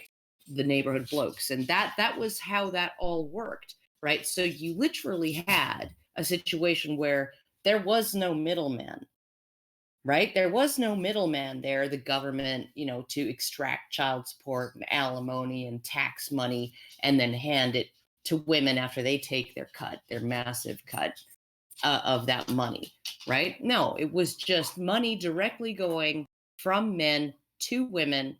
Women were generally, the arrangement generally was, it's still this way in Japan, that the woman decides what the money gets spent on, right? So she's a stay-at-home mother. There was even a bunch of complaints. There were a bunch of men who were raising a stink in Japan about 5-6 years ago, saying their wives were reducing their allowance. Right? So these are stay-at-home wives and mothers who don't work, and these men, they were accustomed to coming home, handing over all their money, and their wife giving them a stipend to pay for lunch and maybe a drink after work on a Friday, right? And their commute and all of that. And because economic times were tight, right? These men were complaining that their wives were reducing their allowance. Right. And these wives aren't earning this is the men's money. This is a highly This is society. very common in traditional societies. Like, this is Yes, very common in traditional societies. It's common absolutely. even Muslim societies. This was gonna Yes. blow through people's brains. I remember, there was a friend of somebody who, on Reddit, someone's friend, married, or he was a Muslim, and or I think he was an atheist actually, but he was in a Muslim country. And his friend married a Muslim woman, and the friend was a Westerner, and he took him aside and he said, "Do you realize that Yeah, what you're getting into. what you're getting into, because a Muslim woman is absolute boss of the house. You're just a guest." Yeah, And no, and she's absolute, and she is living by the credo, what's mine is mine and what's yours is ours. yeah, which is like that's really common in traditional societies. Hmm. Man goes home, hands over his pay packet to the wife. The wife gives him an allowance. It's how common in Asian societies. I don't know about Muslim societies, but it's Muslim common also. societies, it's like that, except for if the woman goes out and works, she just It's keeps all of her money to herself. yeah, It all belongs to her, and he can't touch it. and in traditional European societies. But what a surprise! There was a lot of money and power in breaking up that traditional arrangement between men and women that just has existed for time immemorial, and telling women, "Oh yeah, if the government didn't get its fingers into your money, your husband would never give it to you." Right. Yeah. Yeah. Yeah, no, Okay. you know what the child tax credit started out as? It used to be called a baby check when I was like a small child, right? And women would say, "Oh, the baby check's coming."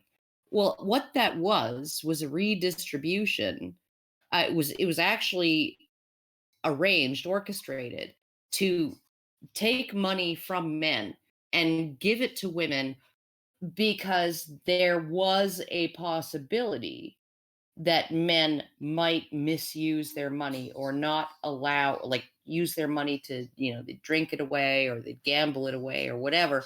And this was a way of taking money from men as a whole and giving it to all women, it and making it so that those few situations in which the man was blowing all the money on hookers blow or whatever, right? That those women would be able to pay for basic necessities for their kids, right? That Yeah. that's why that was brought about, right? And I can accept that that may be necessary. That kind of thing may be necessary because there are some men who will behave that way. And there's But some women too, yes, you of know? course there is. But those men aren't getting checks from the government. The women are getting checks from the government. Yeah, and So, just like every single society on earth arranges it that women and girls are provided for first, except traditional societies, the way that they provide for women and girls is giving them access to domestic technology. Domestic technology is the same as having access to nursing jobs and teacher jobs and jobs, you as just have to be a, cooks. a, a Jane of all trades, Yeah, right? That's that's that's the really same damn thing. it's Like, the women, you that's the haven't changed entire role. anything. 95% of women who are out in the workforce, if they were stay-at-home mothers and wives, they'd be doing the task that they're doing out in the workforce at Except on home. their own time. Yeah, on their own time. But it would be in addition to a bunch of, they'd have to be Jane of all trades, right? Yeah, So but they'd also have complete control over their own time. I think, to be quite frank, I don't get all the communist feminists who are like, "Well, working is a onerous thing," and then, but our mothers who got to stay at home and had a living and were essentially supported in a lot of these traditional practices, like having full control over the family wallet. They were horribly oppressed. yeah. Okay. All right. No, like I'm looking at it right now, and there are some hardcore MGTOWs looking down their nose at me right now because I don't aggressively monetize my channel, my work, right? And yes, I am mostly living off my husband. He makes very good money, and he has pretty decent job security, even given the circumstances, right? So I don't expect him to be laid off or cut or fired, whatever. anytime soon. But there were periods in our relationship in the 10 years we've been together, I was supporting him, right? I was the only one actually Okay, let's put it this way. There was a story recently by, I was watching this, I forget the name of the channel, it might come to me, but I think he was like he might have been at least MGTOW friendly, men going on their own way friendly. He Mhm. was talking about this story left on Reddit by this woman who was absolutely furious. And what happened was her husband of 7 years, they had been together for 10 years, his father died and he lost his job and he gained a whole bunch of weight and he wasn't making ends meet, and of course, probably suffering from depression, Yeah. and she left him. She Yeah. left him at his lowest point when Yeah. he was struggling with all of that stuff, and then later, like, I guess a couple years later, she meets up with him again. He's gotten fit. He's got a good job in the field that he wanted, so Yeah. he's making lots of money. He's, Successful, yeah. yeah, he's got a suit, tailored suit, looking good, and, she And saw she's him, pissed. and She's she's pissed. pissed Yeah. that he got himself together but wouldn't do it for her, and it's Mm. like and she now is suffering from health issues, she's suffering from mental health issues, she's either underemployed or she's not employed, and it's He like, would have done it for her yeah, if you gave her if she if gave him you some gave him support some time and support, and time and right? support. And that's the thing. That's what a relationship is. MGTOW can give you shit, Karen, but I Mm. remember you were there when your He husband when he we was were going he was through, 9 months unemployed and into a yeah, and he disability was pension. very, very sick and with Yeah. something that nobody could figure out. Yeah. It's like you stayed with him. That woman, and the guy was very reasonable. He's like, "Well, you should have stayed with him, and then he would have been able to get better for you. But maybe what happened is he kicked the 170 pounds of dead weight to the curb, and you did him a Yeah. favor, and he was able to pull himself together without you." But that's Yeah. the thing. Sometimes you get a bad luck. Sometimes one member of the partnership gets a string of luck, Yeah. and, sometimes one member doesn't, get some really bad luck, has some illness or things that they have to work through. It takes time, but that's a partnership. It's not, when you're walking, you're not engaging both legs at the same time every time you're walking. Sometimes one leg is up in the air and one leg's on the ground, Yeah. but the reason why you have two is you don't fall over. Yeah. And that's the thing, so I would say that I would say that that those particular MGTOW men going their own way should take a hike, Well, because yeah, if you're I know, willing to but stand it by somebody in hardship, then you deserve them when they get a run of good luck. there you go. And it's not like I don't do anything for this man, like No, uh that's true as well. it's Like, I like mean, I'm primarily responsible for making sure that the bills get paid by doing the things that a lot of people hate doing, which oh yeah. is learning sales and understanding how sales work and making sure to pound the pavement And and get doing the the hustle on. bookkeeping, Yeah, and but, saving the receipts, doing all of that minutia, that tedious, yeah. Yeah, to make yeah. sure and making reasonable investments so that I can make sure everybody gets paid at the end of the day. Mhm. But, my husband does things for me. He makes my coffee every morning. Mhm. He makes soup. He has some, like, I don't know, he made some interesting, it's tasty tomato meatball soup that we've been eating on for the last week, and it's really good. When he makes chili, I'm not so happy, but I understand that he loves chili, so I tolerate it.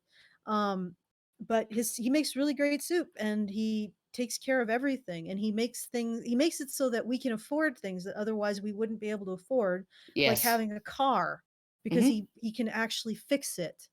And Yeah. I wouldn't be able to afford a car if he wasn't able to fix it, to be quite Yeah, and frank. we wouldn't be able to afford to have a nice yard if I wasn't willing to do the yard Yeah, so myself. that's a You know. partnership. A Yeah. partnership isn't about tallying up what each person brings in materially and financially. It's about being there when your partners needs you, Yeah. and recognizing when they're putting in the extra mile and maybe giving them, some extra care. Well, That's a and partnership. And also, you know, like you just look at it and you think, okay, so I'm able to essentially exist on the couch here, right? Like, which is where I'm happiest, right? I'm not an extrovert. You know, this shutdown hasn't affected me psychologically at all. If anything, one of the biggest problems with it is that people are phoning me more and wanting to socially interact with me more because they are extroverts and have a, you know, a dearth of social contact, right? And so they phone me. So I find it like it's I'm perfectly happy doing what I do, and my husband is okay with me doing what I do. But if I stopped cooking for him, if I stopped, you know, being the person who makes sure the bills are paid, if I stopped being the person who does the lion's share of the cleaning and the laundry and all of that, and if I just left him to his own devices, I mean, it's like it's kind of like that one fucking woman. There was this guy I dated. He was like an oncologist, and he was a little bit autistic, so very socially naive, right? And his wife, he was telling me his wife came up to him one day, and this was his day, average day when they were okay, right? They were living 100 miles or so north of London, and he worked in London. So he had to take the train every day, 90 minutes, right? 90-minute each way commute. So he would walk the kids to school in the morning, and then he would walk to the train station. He would get on the train. He would get off the train. He would grab his bike from where he locked it up the night before. He would ride to the lab. He would spend 8 to 10 hours in the lab. Then he would take his 90-minute commute home, right? Okay, that was his day. She, through the entire course of their marriage, never worked outside the home. And I'm not saying that that's a bad thing. They had 2 small children, right? But I mean, she went 8 years of their marriage without working outside the home before they had any children, but okay, so whatever. But she managed to convince him that not only was it only fair that he do half the housework, he should do all of his own laundry. And he, being the autist that he was, took her at her word, took her at face value, said she's coming to me in good faith. Okay. This is a woman who does not work outside the home, right? And he tried. He tried it for a week, and then he was like, th- I I can't do this, right? And she was mad at him, and he's telling me this story, and I'm like, if I were you and my wife, who was essentially living on the equivalent of $250,000 a year, okay, just puttering around the house, doing light housekeeping, right, and looking after the kids and cooking some meals, okay. If I had been you and she'd approached me and gave me that, right? It's only fair that you do half the housework and also your own laundry, all of your. I'd have told her, come back to me with that request when you're paying half the bills, bitch. Get out there and get to work. Like, what Yeah. the fuck is wrong with you? Well, Right? And I'm not even saying that she had to do $250,000 worth of housework and childcare. Right? I'm not even saying that she had to do $250,000 a year worth of housework and childcare to earn her keep. No, she just had to do the bare minimum of being a stay-at-home mom. Mm. Keep her fucking whore mouth shut. Yeah, and I mean, with a caveat that some people struggle with mental health issues and can't actually really Oh work yeah, you on know that. how she fixed her mental health issues? She took the kids, moved back to Scotland, okay, and left him stranded with a house he couldn't sell and a car he can't. Wow. Yeah. Yeah, no, and real mental health issues, because the kind of mental health issues that you are actually incentivized to get Yeah, rid no, of, you remember that not that indulge. ad? You remember that ad that I sent through where it was like this, I love women. They're such planners, while you're kicking back watching a football game and having a beer and wondering what's for dinner. She's been slowly like moving money into a private bank account, into a personal bank account, and losing that 50 pounds of baby weight after 9 years and hooking up with your children's baseball coaches on Facebook. Right? Okay. Yeah, no, my name is And arranging remember. for a lawyer. Yeah, remember Okay, her name. But she was just like I'm a men's rights divorce attorney. And she's really active actually. If I can find her, dig up her name, or the ad, I'll send it to you. But Brian is already trying to get her on. Yeah. But it's essentially you're looking at these women who are just like, this is what she was doing. He actually called her on it 3 months before she left. Why are you spending so much time on Facebook with that guy you dated in high school back in Scotland? Oh my God. And she's like, oh, it's Poor nothing. guy. Yeah. Okay, but the moral of the story is that, partnerships are partnerships. When somebody has your back during hard times, and you encounter some lucky times, it's a partnership. Yeah. And so it is just not the same. Anyway, as somebody who that woman who walked away when her husband was having hard times And there are instead of some being men supportive. who do that too, but Yeah, it's it's less likely. nothing near as often. Yeah, nothing near Right? as And often. maybe that's an opportunity. And having said that, I right? mean, if you're MGTOW, men going your own way, I'm not shaming you into not being that, because that, to be quite frank, it's a crapshoot. And unfortunately, the government has made it even more of a crapshoot because it can't help but love the power and control and money it gets from getting its fingers into people's relationships. Yeah. But let's get to the article, because even though Brian has been very quiet, I still sense his frustration. No, I'm good. Okay, so I do have a couple. I may as well just get to these other super chats because that's what I was about to do. Oh, and I can So thank some there's more just people. yeah, I have three. Guys, if you keep giving us stuff, we can't actually get to the article. Don't blame them.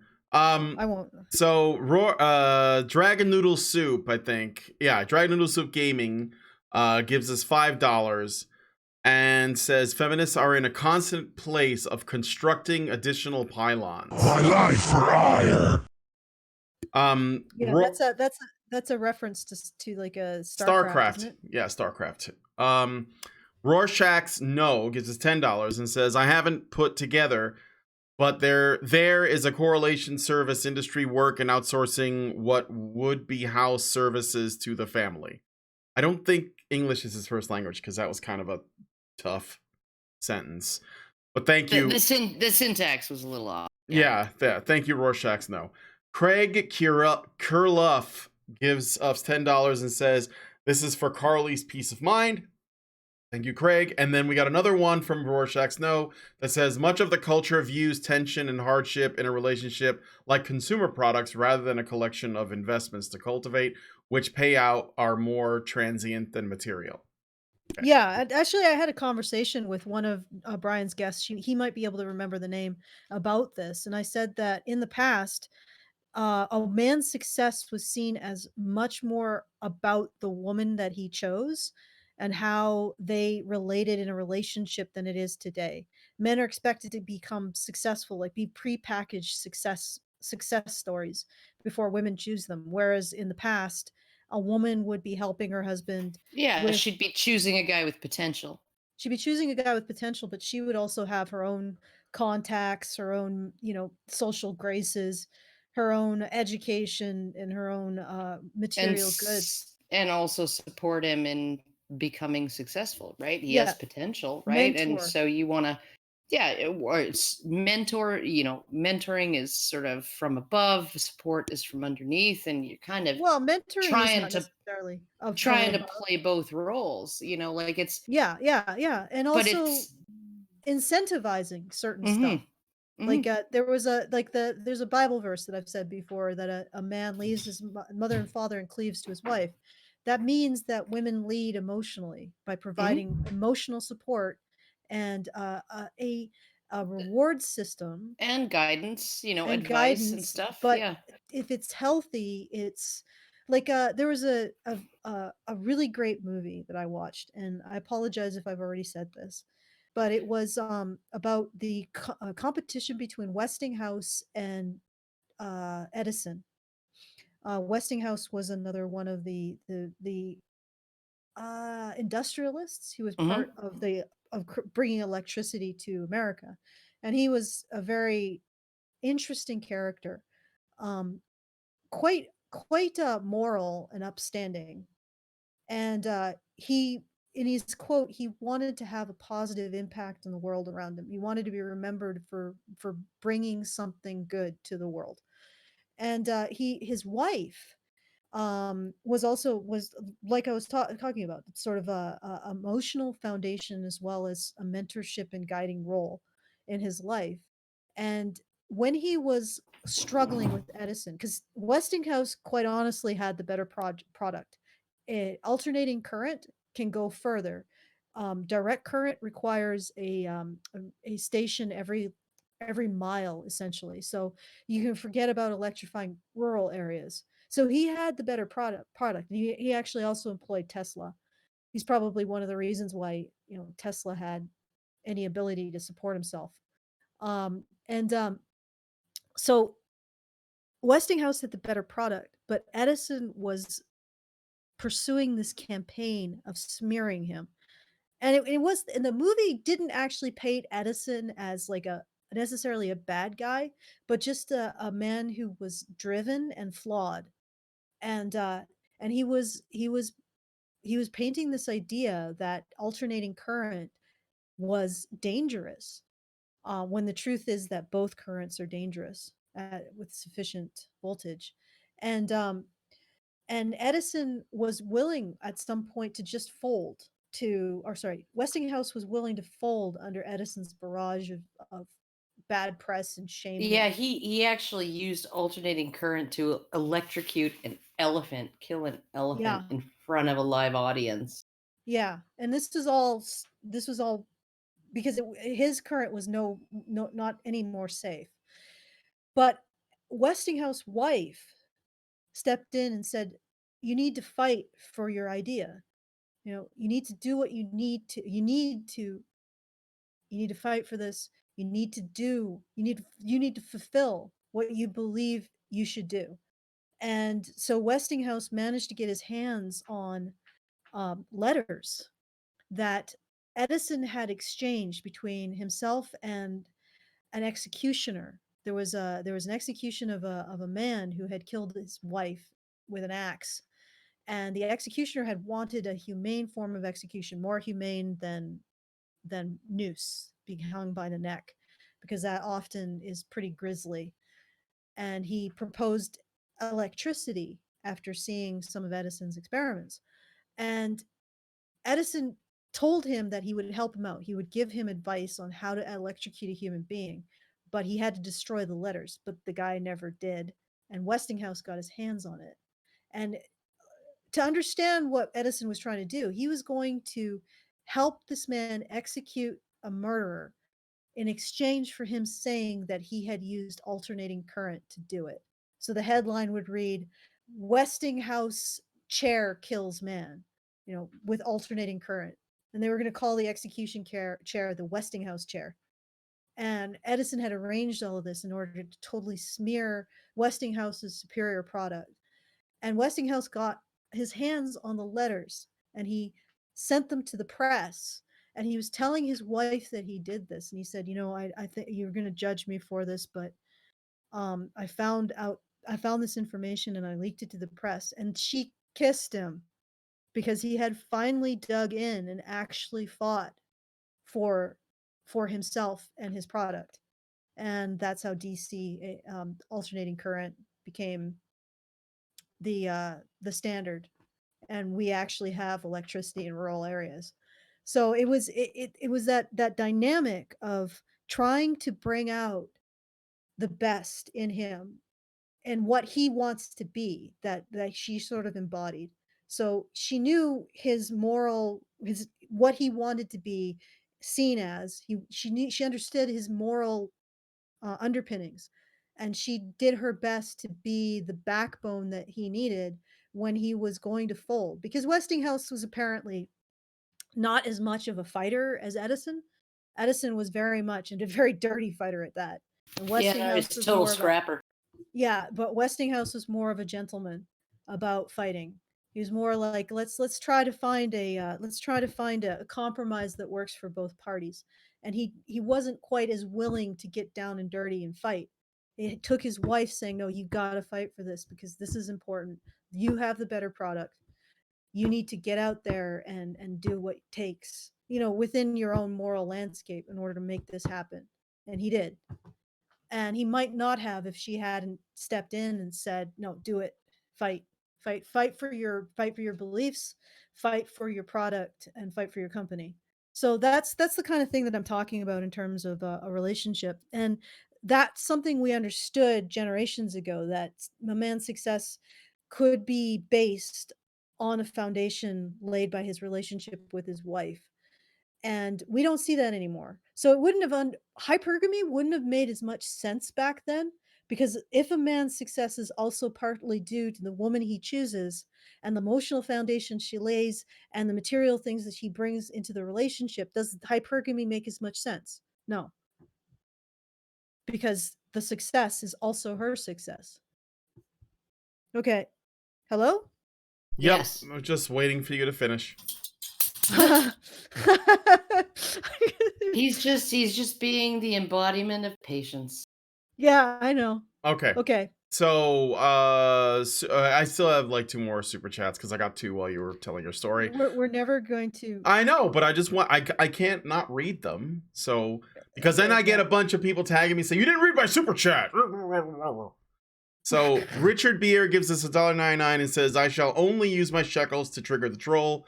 And then Rorschach's No gives us another $5 and says, "Oops, I ran out of space, so I shortened it. I realized it was written out weird afterward." Thank you for your super chats. Okay.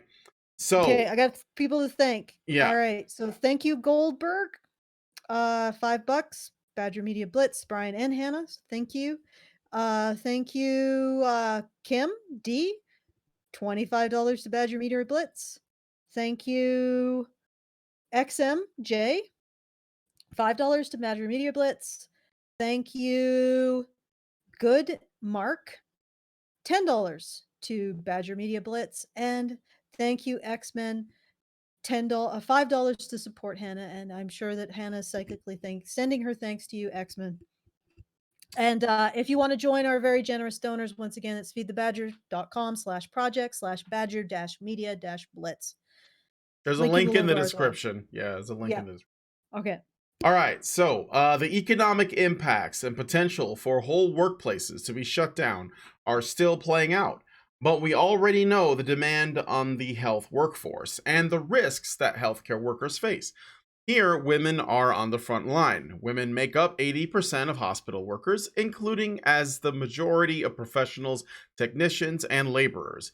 Women are 83.9% of the general medical practice workforce, again, as the majority of the professionals, but also as the majority of clerical and administration staff.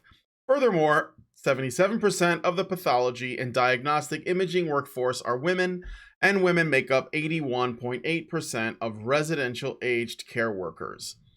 The face of our healthcare response, like Karen already responded to this before I read this part, so I'll just keep going.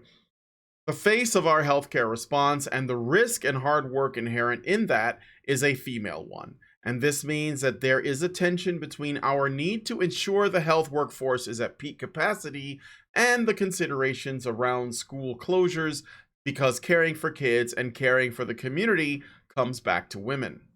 Women are more vulnerable to the beer bug due to their economic insecurity, overrepresentation in certain sectors of the economy, their caring responsibilities, and the feminization of the education and healthcare sectors. Well, at least you admit it.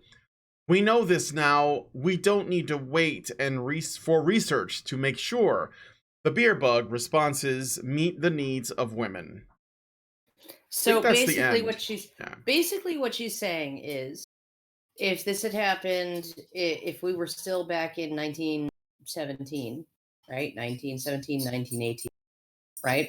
And this had happened, women would be less affected because there were fewer of them who were healthcare workers, right? And if we went back like 100 years or 150 years prior to that, most nurses were actually men. Like most of the, what you would call medics or, hands-on care in medical facilities would have been men. And so men would have been most, even if it was just all women dying, or like 70% of the dead and the dying women, it would have been those male workers who would be most affected. I have to give it to all the health workers who are doing what they do,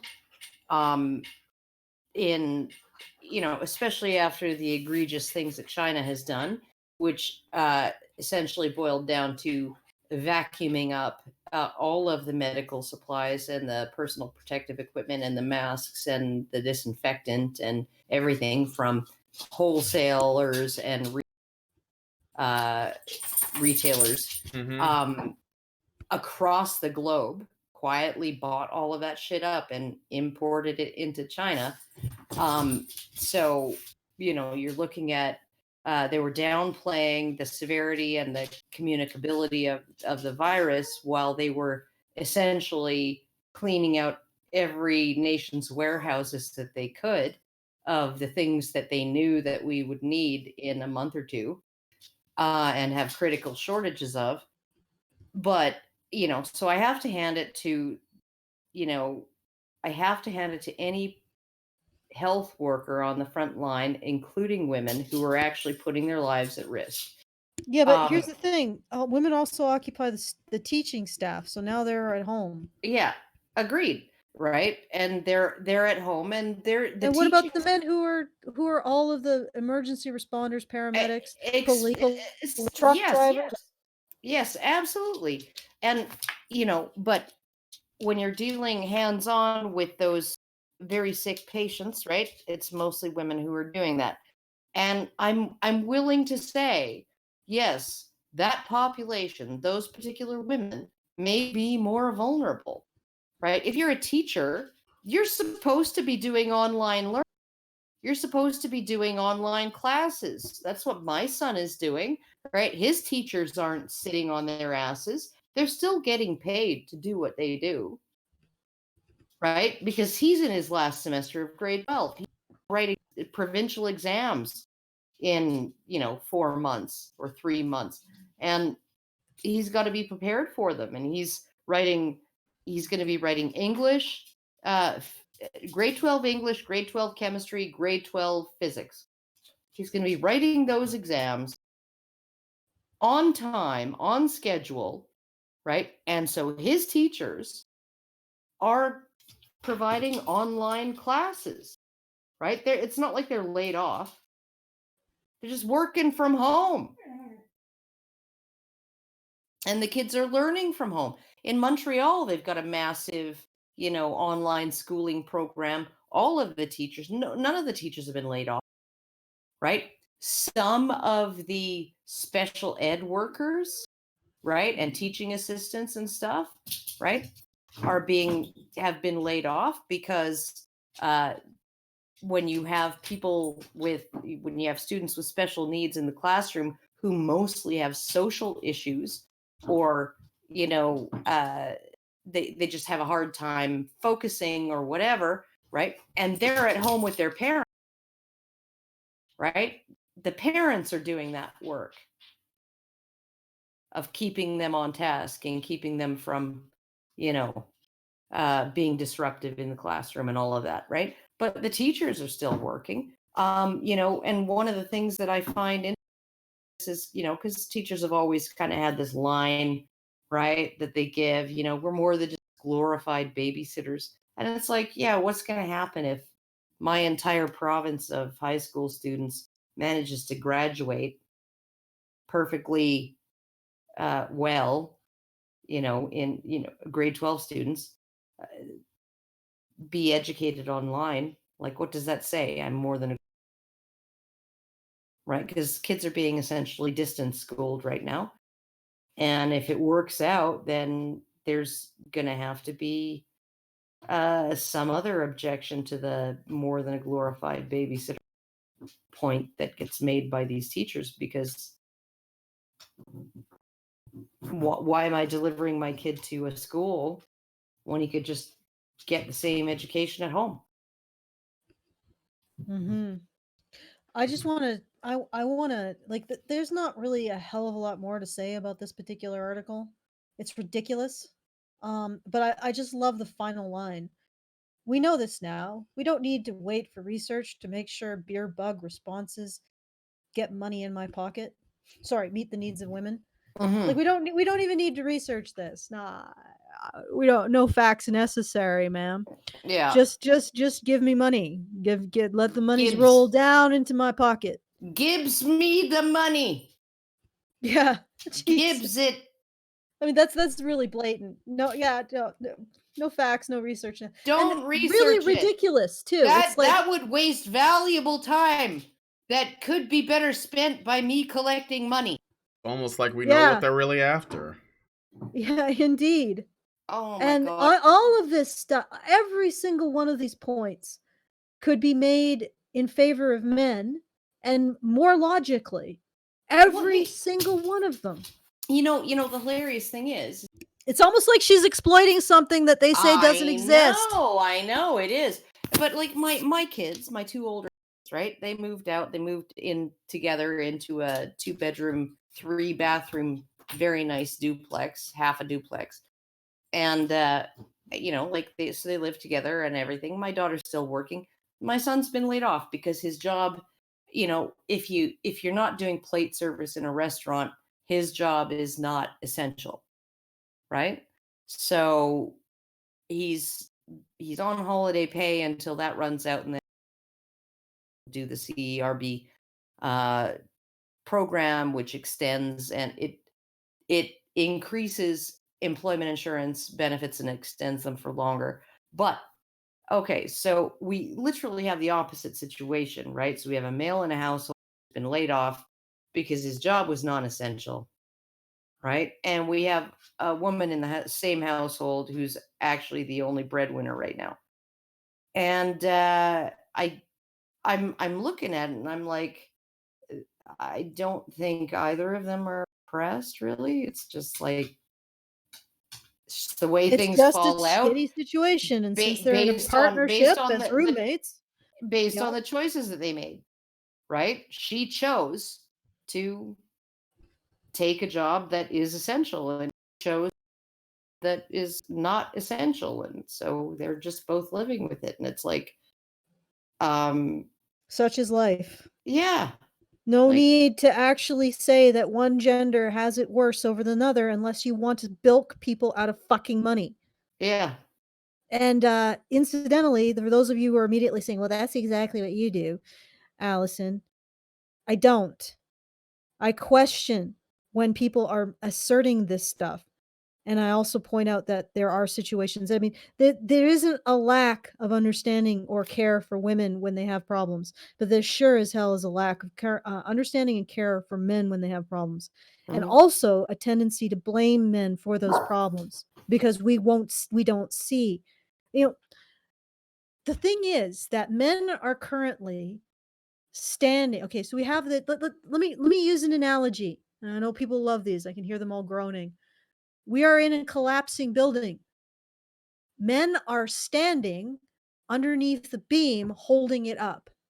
Women are being pelted by pieces of plaster, and everybody is saying women most affected as they scurry out of the collapsing building.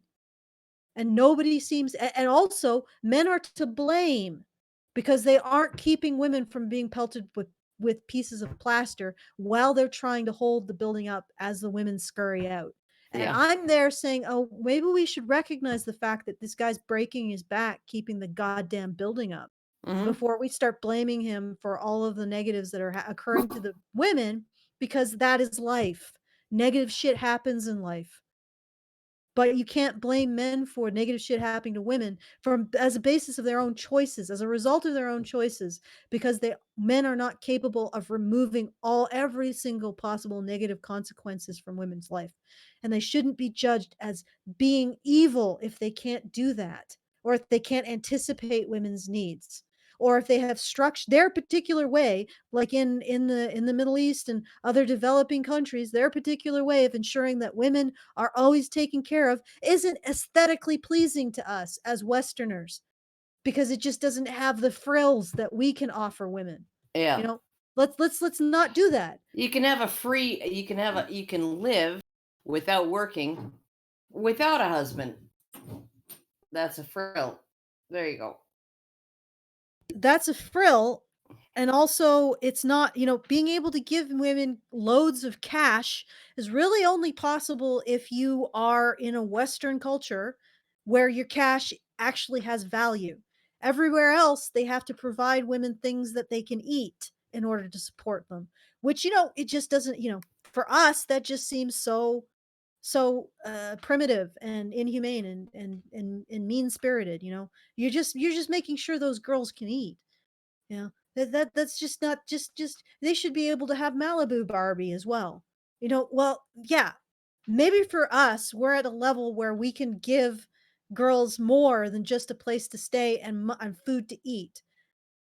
But to turn around and judge a society that isn't able to afford giving women the kind of things that we can afford to give women, and saying those societies are thus less human, it's grotesque. So I'm the reason why I'd say what I say is not to turn men into a victim class. It's to recognize the heroism and sacrifice of men as they are. Like, Yeah. it's like, how do you do that without recognizing that men have paid an asymmetrical price when it comes to the draft? That men are more likely to end up homeless. That men are more likely to shoulder way more in their lives and thus suicide. How do you not do that? How do you not recognize the heroism of men without recognizing their sacrifice? And I'm not turning this into a competition between men and women over who is the biggest victim. I'm trying to recognize that men have constructed a society of incredible leisure and wealth and comfort for women, and they have sacrificed to do so. And at some point, we need to stand up and stop blaming them and start recognizing what they've done. Agreed. All right, sorry about that. It's a little rant, but we should wrap this up. I think let's see if I have anybody else to thank. I'm sure you have some more super chats, Brian. I do. I have one more super chat. Rorschach And I have- Snow gives us Okay, go ahead. $5 and says, much of our house applications run on low voltage DC power after converting current from AC, such as fans, computers, heaters, lighting, or LED light. Okay, thank you. Yes, Thank you for that. because the motor of your fan is somewhere in between 1 inch and 1 mile of the source of the AC power. Yes. So I mean, it's still to get the power to your house. AC/DC was the better choice, but in some cases, direct current is the better choice to run a specific thing in your house. Yeah, Okay. no, it's like alternating current and direct current. The differences in electroplating and stuff like that, right? So Okay, so Kim D gives us $50 to Badger Media Blitz. Thank you, Kim D. And again, if you want to join our very generous patrons and become our heroes, go to feedthebadger.com/projects/badger media badger media blitz to support Brian and Hannah. I also have right now we have a public area in the patron only Discord. If you would like to join us, you can go to badgernation.online, and that will take you to Discord, the online Discord. It's an invite to our server, but you may have to create an account. It's badgernation.online for the public access areas of the patron Discord. Yeah. And I'm thinking for the after show or the patron only show. I'm trying not to use the word after. Yeah. we're going to look at Is a it wonderful piece from this? The Insider. The Insider 2020 was supposed to be the year women ruled the box office. Then the beer bug shemic happened. Yeah, Ooh. 2020. Oh my goodness. Women would have been Priorities, people. They would have dominated the box office if it wasn't for that nasty patriarchal beer bug that just came in and just took it from them. Sharona virus. I wonder. I wonder if they notice. Do they notice that song? Yeah, don't you know that song? My Sharona. My Sharona. My Sharona. Yeah. My Okay, Sharona yes. Cyrus. Yes, I do know that freaking song. Okay, I do. I wonder if the person who wrote this is aware that the studios mostly capitulate and try to make all of their films under the direction, if not the outright control, of the Chinese government, because they basically like capitulate to whatever demands. Hollywood capitulates to Chinese demands. So they have created the situation we're in, and the movies that were made with them in mind are going to bomb in the box office. With the Chinese in mind, or these women? No, with the Chinese in mind, because these Hollywood films are made. They're not made for America anymore. Okay, Most of them are made for China. Okay. So yeah, the Chinese, it's like no gays, no queers, no trans, no black people, no darkies, yeah, no darkies allowed. Yeah. Yep. But they try to appeal to that audience, and by extension the government, because I mean it's like, billions of people, so that's a lot of money. So it's like the Chinese market for filmmaking is like a really big deal for Hollywood, and so they were always like that's why they put all this product placement in there and all that. But anyway, yeah, we can talk about it in the after show. Calm down. I'm not upset. Fuck Hollywood. I don't give a shit. Okay. Yeah. I know. Can we go one last super chat? Then we should go into the patron only show. And we'll look at this article. Patron. Yeah. If you'd like to become a patron and join us, feedthebadger.com, get a subscription, get into the patron Discord, the paid areas of the patron Discord. If you want just a taste, just a little trickle of the love, of the fire hose of love that you can receive in the patron Discord, go to badgernation.online and you can get to the free areas. If you want to get to the paid areas, you have to get a subscription at feedthebadger.com. All right, go Brian. All right. One last super chat from the DCV Titan, who gives us $2 Canadian, and he says, I prefer the parody 9 Coronas. All right. Well, thank you. 9 Coronas. Thank you, DCV Titan, for that. We're going to wrap it up. We're going to head into the Patreon show and take a look at this article. If you guys want to be a part of that, just like Alison said, go to feedthebadger.com and become a badger yourself. $5 gets you into the Discord, and then there are different levels beyond that. But you get access to all kinds of cool stuff. If you are going to join the Discord as just to get into the sort of town hall area, and you don't have a Discord account, just pointing out, in case you need to know, Discord doesn't cost anything. You just sign up, make a register an account. It's free. You don't even necessarily need to download the app for it. You can actually use it through a browser, although I prefer downloading the app. So please consider joining us on Discord. Okay, so we're gonna head into the patron only show now. One last check Brian's again. Deadly Do Right gives us $2 and says check Brian's again. Okay. Oh, okay. Well, thank you. Okay, I will Deadly check. Do Right. I will check my Brian's. All right. I might rustle some Brian's too. That's fine. If you guys could smash like, we could always use more likes. Smash like for us. Please subscribe if you're not already subscribed. I see that we did get a subscription while we were live, so thank you for that. And hit the bell for notifications so you know when our streams go live. And also leave us a comment. Let us know what you guys think about this article. Any other Corona burqa suggestions? Birka is the winner, I think. Birka is the winner. Yeah. If you think you can top Birka, then put it in the comments. Yeah, if you think you can do better than Birka, go ahead and put it in the comments. I'll check it out. All right. So did you do the thing that Deadly Do Right asked before I close it out? Check Brian's. Oh, okay. Just a second. I think that's what he's. I had no clue what that meant, but then you explained it to me, and now I understand. Oh. Because I'm not like a. Okay. cool. So we got something from Tilt S. $100 to Wawist Wyan. Oh, cool. Awesome. Wawist Wyan. Thank you. Wawist Wyan. Thank you. We wish him. Wawist him. All right. So now we're going to go into the patron only show. So thanks guys for coming on this episode of the Rantzerker. And yeah, we'll talk to you guys later, or we'll see you in the patron only show. Goodbye, everybody. Hi, Jojo. Men's right activists are machines, dude. Okay? They are literal machines. They are talking point machines. They are impossible to fucking deal with, especially if you have like a couple dudes who have good memory on top of that too. Holy shit, you're fucked.